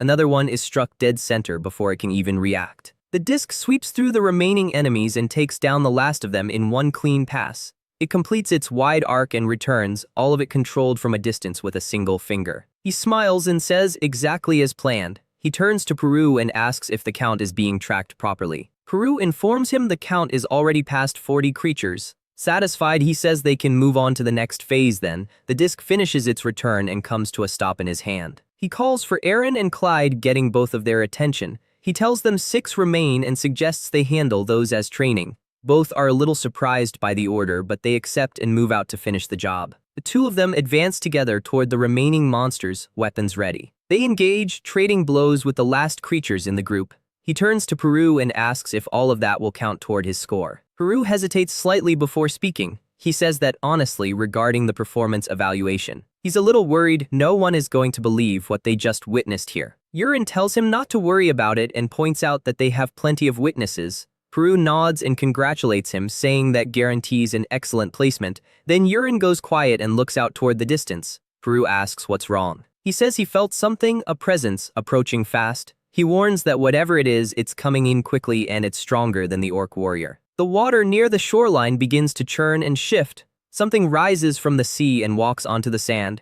Its body bears distinctive markings, clearly not the same as the creatures they just dealt with. One of its arms has taken the shape of a weapon, a limb covered entirely in bone spikes. The creature fixes its gaze on the group with unmistakable intent. It stands to its full height and everyone on the beach goes dead silent, saying they've never seen anything like it. He says he has in the records. He begins describing the creature's body, and then the system confirms it on screen, the legendary King Sharkrai. The creature stares directly at the group, locking onto them. He shouts at everyone to get away from him as fast as possible, but the monster leaps clean over him and charges straight toward the castle. He spins around, eyes wide, realizing what it's going for. The creature delivers a devastating blow to the castle tower. Through the cloud of dust and debris, a shape moves in the rubble. The monster tears free from the smoke, roars, and locks back onto its target. He launches himself into the air, muttering that he barely got clear of that strike. He lands on the beach sand and drops into a combat stance. He calls out to the monster. They settle this right here on the beach.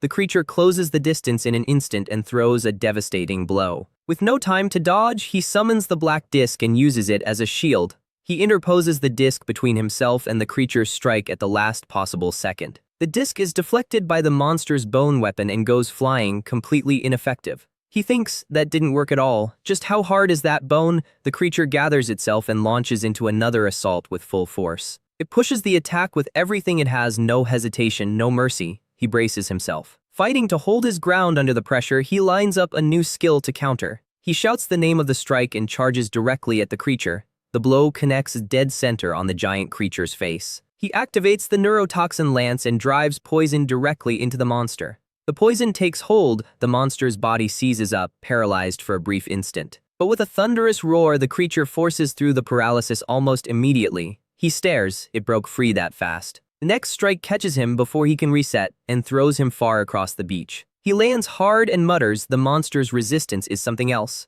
The poison isn't going to cut it on its own. He says in that case, it's time to test the new weapon. A flashback, he's standing in the forge speaking to his blacksmith about a new commission. Gyronox looks at the drawing and asks, wide-eyed, did he sketch this himself? He says these aren't simple weapons, they're a very specific kind of dagger, very different from anything standard. After getting the explanation, Urine asks when they'll be ready. Gyronox promises to work through the night and have them finished before departure. Back in the present, he repositions himself on the beach and faces the creature. This weapon was designed specifically for enemies with this kind of build and defensive capability. Small, pointed weapons appear between his fingers. He grips them firmly and prepares the launch. He crosses his arms and reveals the full set, 12 zodiac daggers. The creature spots the new threat and roars furiously in his direction. He throws all 12 at once in a single motion. The daggers fan out through the air and encircle the monster. It has no idea which way to turn. Each dagger tracks its target, adjusting course mid-flight. They move like guided weapons, boxing the creature in from every angle. Thin and needle-sharp, they're built to pierce defenses that would stop anything wider. The daggers strike, embedding into the monster's body at 12 different points. He allows himself a small smile. The daggers went in. The creature reacts, shuddering as pain spreads through its body. It roars in genuine agony, feeling the full impact of the new attack. Then its muscles contract violently and it expels every single dagger from its body. He blinks. That level of physical resistance is something he didn't account for. But the creature raises its arm and prepares another strike regardless. Even as it attacks, he steps back and says calmly that it's already over. He watches with a quiet smile as the creature's movements begin to slow, because inside each of those 12 daggers were 12 different types of potent poison. The compound effect takes hold, the creature lurches as the pain spreads through its system. He says without immunity to poison, it has no options left. The monster begins to stagger, its grip on its bone weapon loosening. Its legs start to give out under its own weight. It drops to both knees on the sand, completely drained of strength. Fully paralyzed, the legendary King Sharkrai goes still. From the walls above, the group watches in stunned silence. None of them can believe what they just saw. His companions stare at the creature, the king of its species, now defeated in front of them.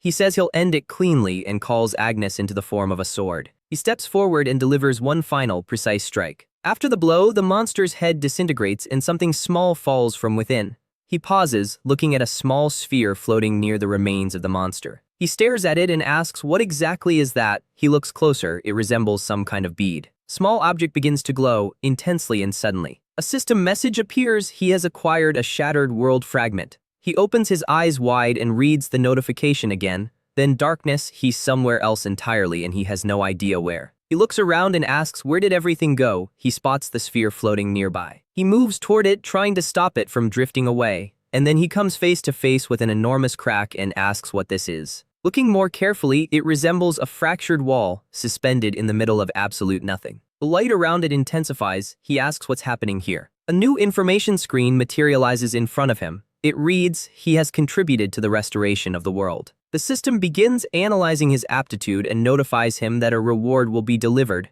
The reward selection completes and then a voice speaks. It warns him about his death. He goes rigid and shouts, "What did that voice just say?" The scene of his death begins to replay. He appears in a dense, dark forest. He looks around, completely disoriented. Where is this? What forest is this? And then someone is standing directly in front of him. He looks closer, trying to make out who it is. And the recognition hits him hard. It's himself. His other version says the creature has finally appeared. He stares without a word. He has no idea what's happening. He just watches from the side, completely lost. Then a massive creature descends from the sky in front of both of them. He asks, what is that? Could that be a divine beast? He's stunned. He doesn't understand how this is possible. He thinks he never wrote a monster like that into his story. He watches closely to see what weapon his other self will summon. And to his complete disbelief, his other version produces something that looks like an umbrella. He stares at it. He has absolutely no reaction. The creature settles into an attack stance in front of the moon. It strikes, a bolt of lightning powerful enough to catch everyone off guard. His other version stands calmly with the umbrella in hand as the strike descends. He opens it quickly and positions himself to receive the full force of the attack. He drives the tip into the ground using the umbrella as a lightning rod. The object absorbs the entire impact, shielding both of them completely. The tip channels all that energy harmlessly into the ground, nullifying the strike entirely. He says out loud, "That's actually genius." It renders the lightning completely useless. Then the top section of the umbrella opens and reveals itself as a concealed weapon. He asks, is that the hidden weapon known as Phantom? His other version draws the hidden blade and moves to attack. A single quick motion and he lands a direct strike on the creature's neck. The monster roars as the blow connects with devastating force. The weapon lodges in the creature's neck and stops its advance immediately. He watches, genuinely impressed, wondering how his future self managed to catch a divine beast like that. After taking the hit, the creature goes still. Then it begins to glow, emitting a blinding, overwhelming light. Both versions of him have to shield their eyes to avoid being blinded. He tries to recover as the afterglow burns against his vision. His sight returns and what he sees in front of him steals the breath from his lungs. The creature's horns have pierced straight through his other version's body. He understands that is how he dies. The replay ends. The eye of the future, the vision that shows death, closes. He's back in the present, staring around him, still processing what he just witnessed. He sees the defeated King Sharkrai on the sand and realizes the vision is over. Ru shouts his name from a distance, running toward him. The group rushes over asking if he was hurt anywhere during the fight. He gives an awkward smile and says no, everything's fine. Everyone around him is saying the same thing. They can't believe he brought down something that size. He calls for Peru and asks, did he disappear at any point during the fight? Peru says no, he was fighting the entire time. Yurin nods slowly and confirms right, he was there the whole time. Then Peru points out that the other fight is almost wrapped up as well. He gives both knights a word of praise. The young master has truly excellent people around him. He suggests they head back and rest while a soldier begins examining the body. Walking along the beach, he turns it over in his mind. that vision was meant only for him. And knowing in advance how he dies, as terrifying as that is, it's also one of the most useful things that could have happened. But one thing about the vision still unsettles him.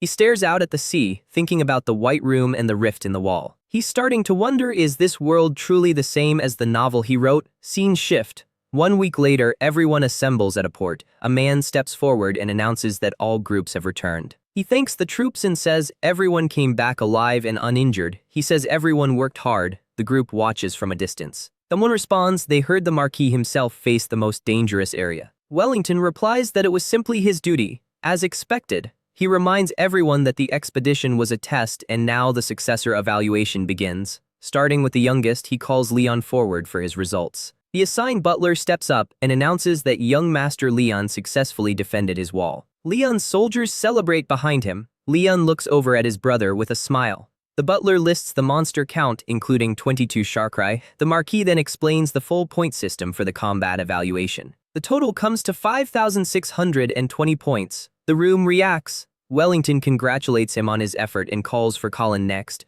Colin steps forward with a very particular smile aimed directly at his brother. Just like the previous report, the butler announces that Colin also successfully defended his wall. His monster count is higher than Leon's. Wellington raises an eyebrow. 35 Sharkrai, total 7,354 points. Colin celebrates. The Marquis says he was incredible. He dealt with more monsters than even his father. Colin thanks the compliment and says the Marquis is being too generous. Wellington calls for silence and tells everyone to stop with the flattery. Then, finally, he calls for urine, the last to be evaluated. The butler assigned to urine steps forward with a certain hesitation and begins on their side regarding the wall. He reveals that a portion of the wall was completely destroyed during the battle. One brother laughs, the other watches with a quietly worried expression. The butler moves on to the monster count and begins reading the list. He continues listing as the brothers keep enjoying themselves at urine's expense. And then 169 Sharkrai. The room goes completely silent. Wellington leans forward. He asks 169 Sharkrai. Both brothers shout at the same time, "That's a lie, that number is impossible." The butler raises a hand and says, "Actually, there is in fact an error in the count."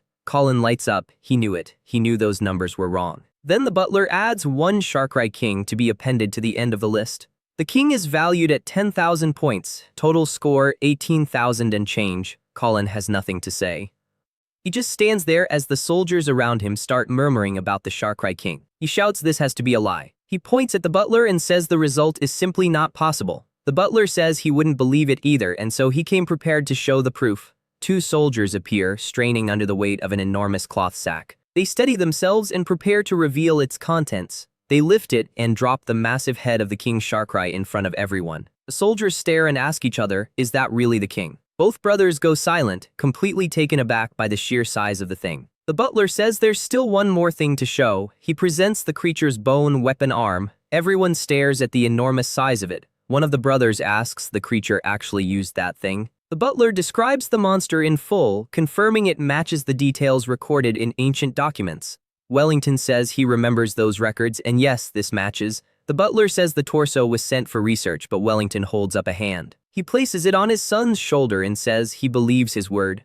The butler then explains that the king destroyed a section of the wall with a single leap. He says that without the young master stepping in, every person at that post would have been wiped out. Wellington asks, did he use the same ability he demonstrated before? Urine closes his eyes briefly and confirms he used exactly that.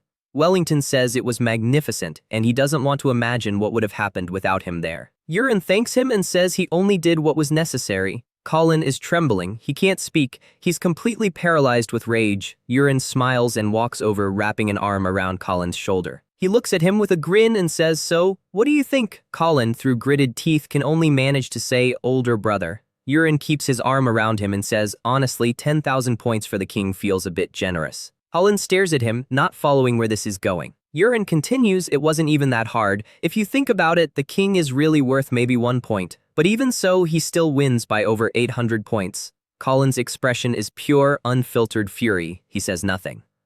Urine smiles and says he hopes the second test is a little more entertaining. The middle brother sighs and admits, as irritating as it is, he's right. Wellington says the expedition was only the first stage. There is more ahead. He looks at all 3 of them and says the position of Marquis is not about comfort. A marquis carries immense responsibility. He clears his throat and says they'll continue this conversation once they're back home. He points toward the ship and orders everyone to board before it gets too late. He mentions the ship has stealth magic for the inspection mission ahead. The vessel is anchored in port and its size impresses everyone who sees it. One of the attendants points out that mages are also on board. Urin glances sideways and thinks about the water dragon knights. Scanning the soldiers on deck, he picks out a very familiar face. The system screen pulls up name, affinity marked with killing intent. The soldier stares back at him from across the deck with a thin, threatening smile. Urin thinks the intent radiating off this person is almost too much to look at directly. Out on the open sea, Wellington calls the three brothers to him. Gathered on deck, he says he's going to walk them through the region's geography. He points toward an island and says that's where the Mantars are concentrated. The group listens quietly as the Marquis continues pointing out various locations across the water. Watching the scene, Urin thinks, from the outside, this looks exactly like a father taking a trip with his sons. Elsewhere on the ship, Eren stands alone watching the movement of the sea. He walks over and asks if she gets seasick. She turns, a little surprised to see him there. She smiles and says no, she doesn't usually get seasick, everything's fine. She looks out at the sea and says it's strange being here in this moment. In a good way, she says she never imagined she'd one day be out here like this with the young master.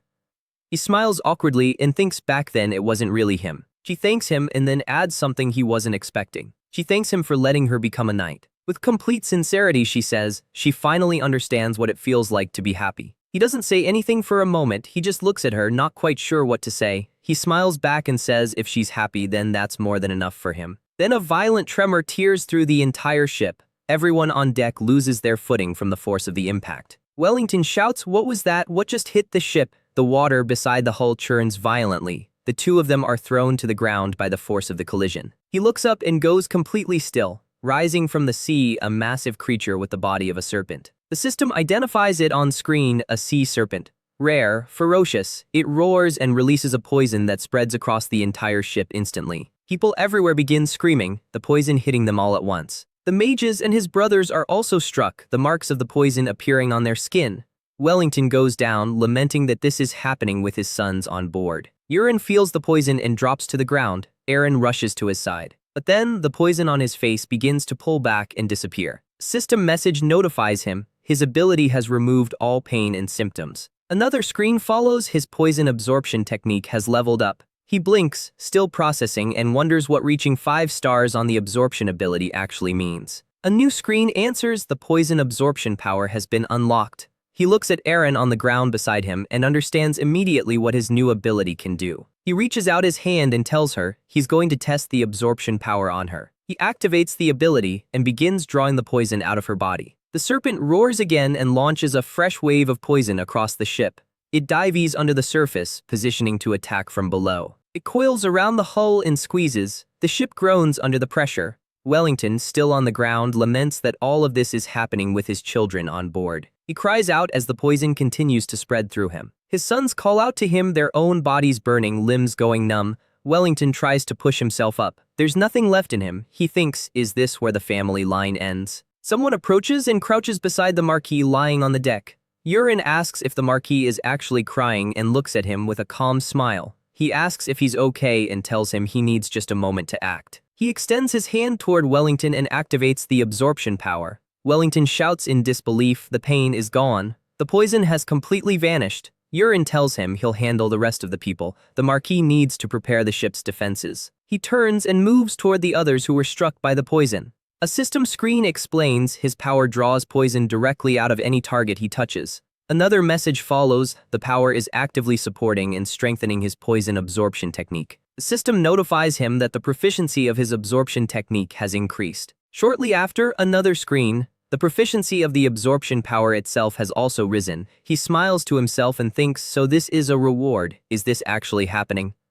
He looks around at everyone on the ship and thinks, every single one of them is essentially experience points for him right now. 2 soldiers on the deck floor are still writhing from the poison. He moves to one of the mages who is also down. He reaches out and says he'll remove the poison from him. The mage says it's pointless. A common mage's healing won't work on this kind of poison. He ignores that and tells the mage once he's up, get the others and put up a magic barrier. The mage stares at him in disbelief and wonders, is the young master also a mage? Urin moves on to the next group of soldiers lying on the deck. One of them is barely conscious, feeling the poison eating through him. His mind drifts through everything he's been through to get to this moment. He worked hard to support his family. He earned his promotion through sheer effort. For the first time in his life, he fell in love. He was about to get married. He's crying now, asking himself, is this really how it ends? On a ship, for nothing, Yurin gets close and calls out the soldier's name to get his attention. The soldier looks up and the distrust on his face is immediate. A memory surfaces.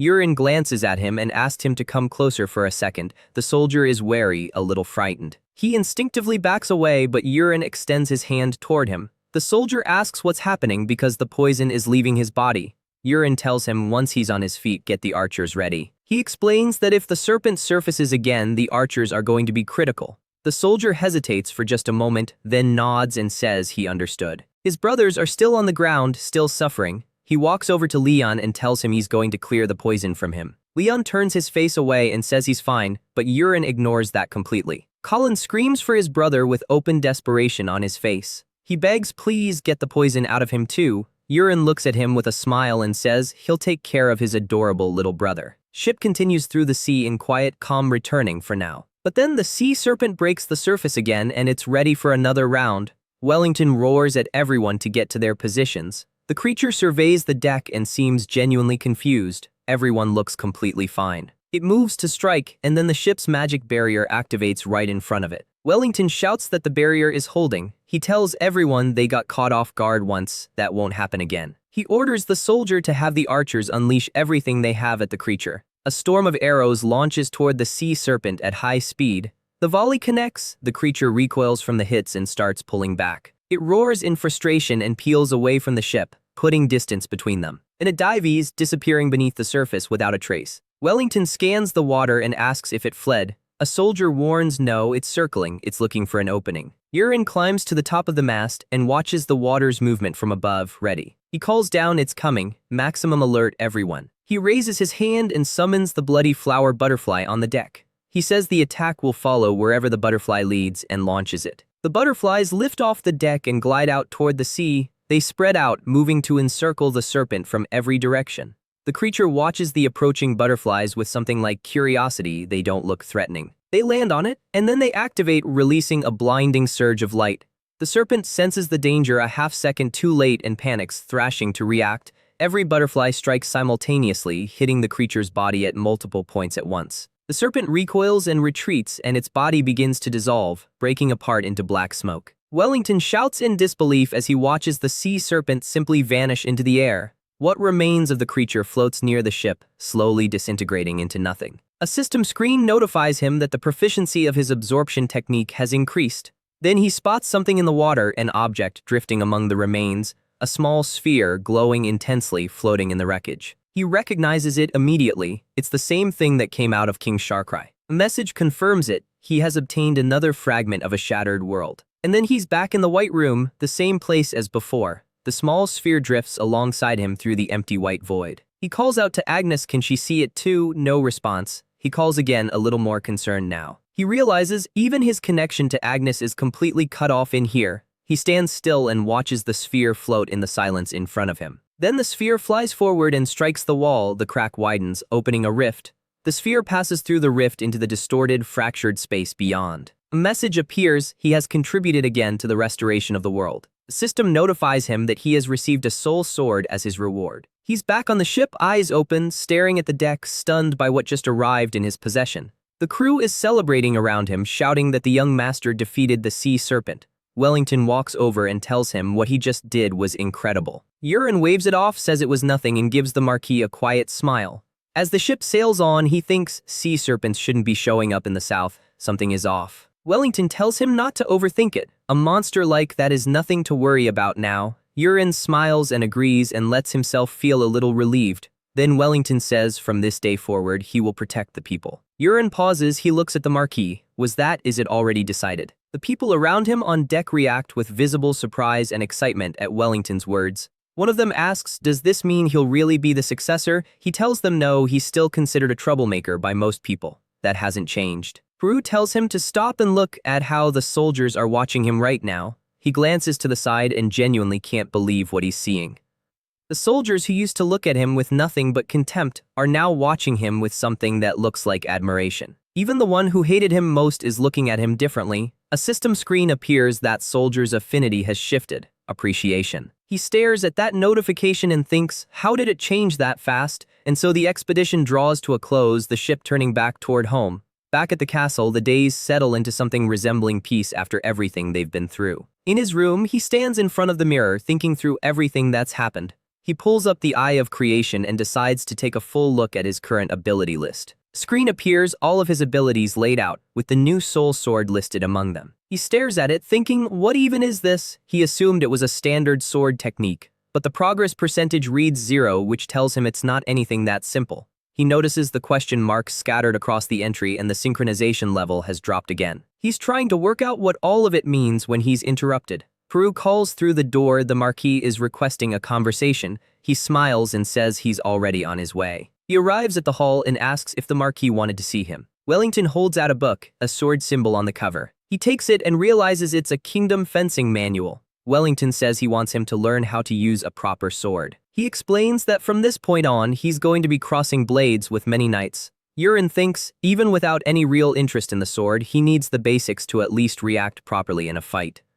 Wellington tells him to read the book and then go observe the knight's training. He agrees, but internally, he has absolutely no desire to learn the sword. He leaves the room and walks the corridor, the fencing manual tucked under his arm. He thinks, what can you actually learn from just a book? He's grateful for the gesture but skeptical. He flips through it, at least the illustrations are decent. Then he stops. He goes back a page and looks more carefully. 5 minutes later, Wellington walks back into the room and says he's hungry. He stops. He stares. He has no idea what he's looking at. His son is collapsed flat on the floor with the book lying open beside him. His son looks up at him with wide, emotional eyes and asks through tears, are there more books like this one in the castle? Wellington, thoroughly confused, tells him he'll go look for more books. Next day, the sun is already setting on the castle's horizon. He's at his desk studying the book with complete focus. He stares at one specific page, the illustration drawing his eye. It shows the dragon claw stance, one of the core fencing techniques. A notification screen appears and catches him off guard.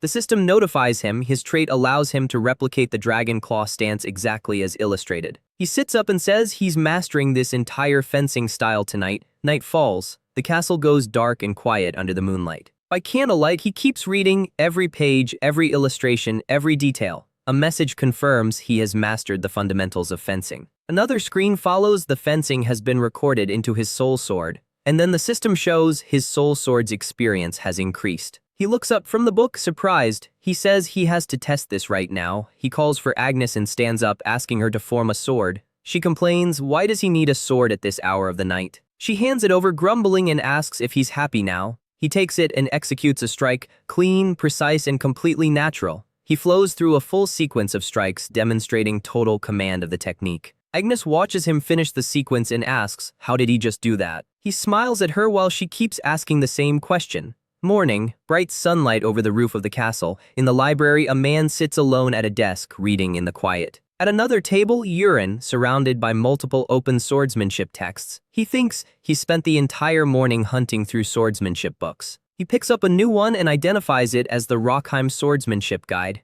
He tests it and immediately notices something off about the experience gain. A screen confirms the experience granted to his trait from this manual is minimal. He wonders, is there really that significant a difference between manuals? He thinks it through, it must be about the author, the quality of the knowledge at the source, which means hunting through generic manuals is a waste of time. He needs more books by the same author as the first one. He calls the librarian over and asks him to track down any book by a specific author. The librarian finds the name unusual but says he'll look into it. He returns and says he found exactly one book by that author, just one.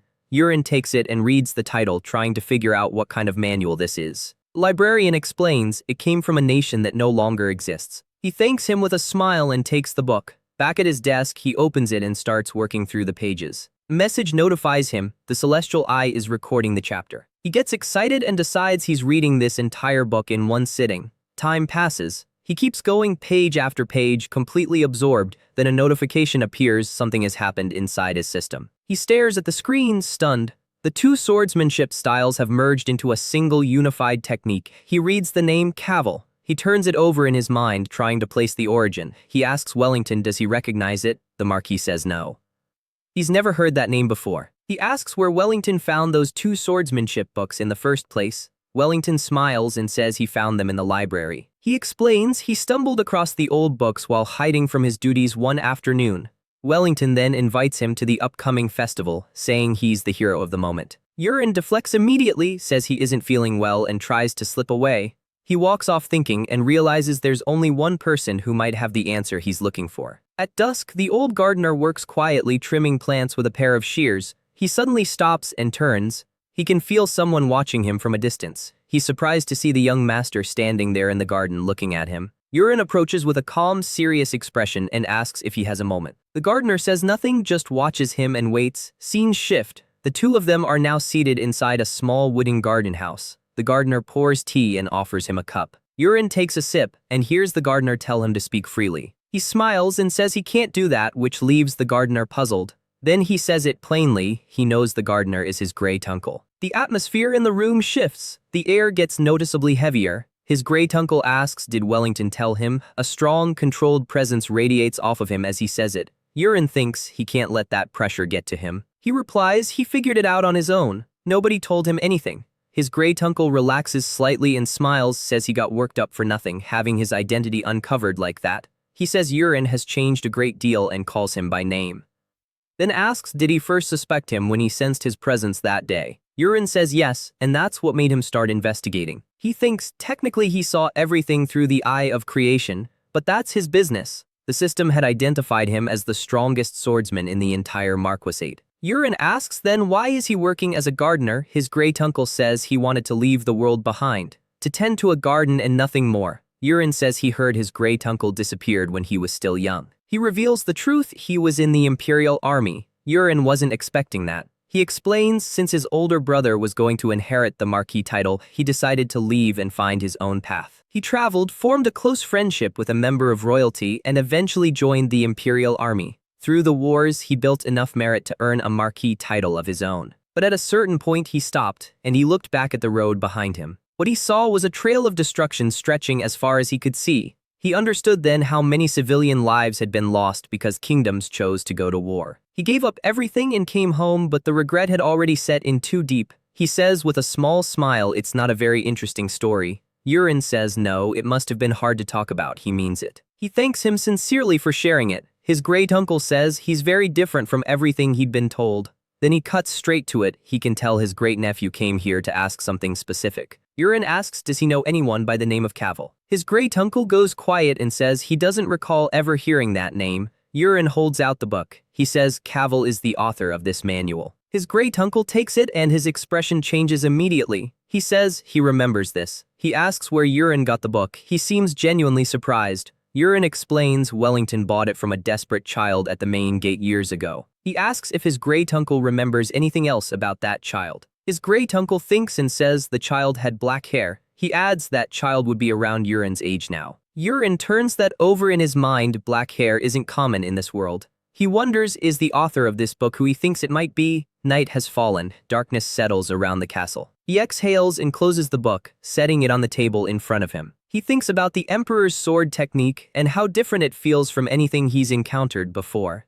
He wonders where he could possibly find more of Cavil's work. He sets that question aside for now and forces himself to focus on what he actually needs most right now. The supreme technique, the rain of 10,000 flowers. He remembers something and checks which poison he unlocked most recently in his technique tree. The screen shows bone melting powder. He thinks an extremely powerful compound, used primarily to dissolve bodies and erase evidence. He stares at it awkwardly and wonders, does he even have a use case for this? Next day, he's at an outdoor training area. He holds a dagger and squares up to a target. He snaps his arm forward and releases it. The dagger buries itself dead center in the target. Then Peru comes running toward him, calling out his name urgently. He arrives out of breath and warns the Marquis is summoning him right now. Urien asks why he ran, he could have just walked. Peru says the matter is urgent, he needs to go immediately. Urien looks at him for a moment, then glances to the side, going quiet. He walks, wondering what could possibly be happening during what's been a relatively peaceful stretch. He arrives at the room. Peru announces him.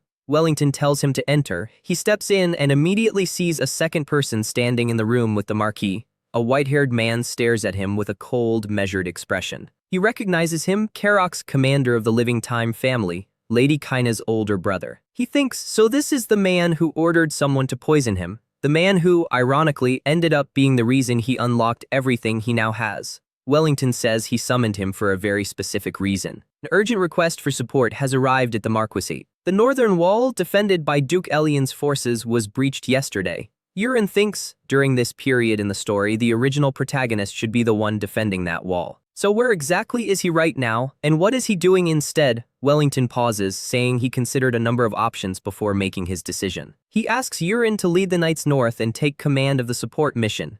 Karok adds, the monsters that appeared this time are not ordinary. Yurin goes still, he listens carefully. Wellington says it plainly, the monsters are undead, they don't die. Yurin processes that, and then a new idea sparks in his mind. A notification screen appears, pulling his attention to a recently acquired ability. He thinks of the bone melting powder, and the timing of all of this is almost too perfect to be coincidence. Wellington watches him in silence, waiting for a response. Yurin smiles and tells the Marquis, don't worry, he'll go. Both Wellington and Karok look slightly taken aback by how quickly and willingly he accepted. 2 days later, he arrives at the training courtyard with his group and stops. He asks his brother what he's doing here. Colin doesn't answer him directly, and Karok steps in to explain that he never returned to the capital after the expedition. Colin says he wants to gain real battlefield experience. Apparently, his brother had already gone to the Marquis and asked for permission to join the northern mission. Yurin thinks his brother really has become more humble since the ship. Interesting. Wellington tells them they can depart now and sends them off with a farewell. Then he calls Yurin back for one last word before they go. He asks him keep his brother and the soldiers safe. Wellington turns and shouts to the mages, initiate the teleportation immediately. The group gathers and prepares to be transported. A portal flares open with an intense glow and carries the entire group through. Light fades, the courtyard stands empty. On the other side, the group lands and takes in their new surroundings.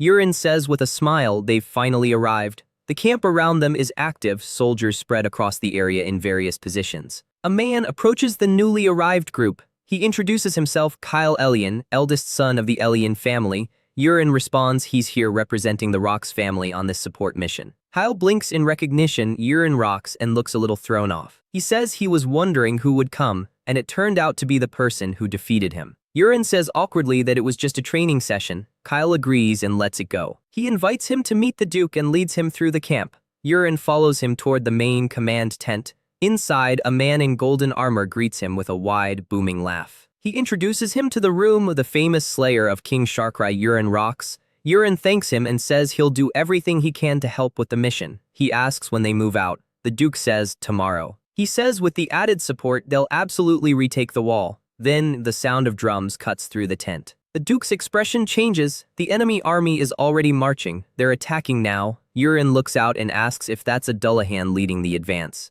The headless knight rides at the front, an undead horde moving at its back. One of the soldiers shouts that falling back isn't an option, but then his expression shifts entirely. Yurin moves alone, running out to meet the Dullahan with nothing but a dagger. He throws the bone-melting powder directly onto the possessed soldier. The soldier screams, the poison tears through his body with immediate, overwhelming force. A blinding light erupts from his eyes as the evil spirit is violently expelled from his body. The poison hits the spirit directly and the spirit screams as it makes contact. One final blow, the Dullahan takes the strike and its body begins to melt away. A sphere of light rises from the remains. One of the mages asks, what is that? Yurin stares at the floating sphere and thinks what just happened. Inside the sphere, he sees something, a reflection, and he asks the question that stops him cold.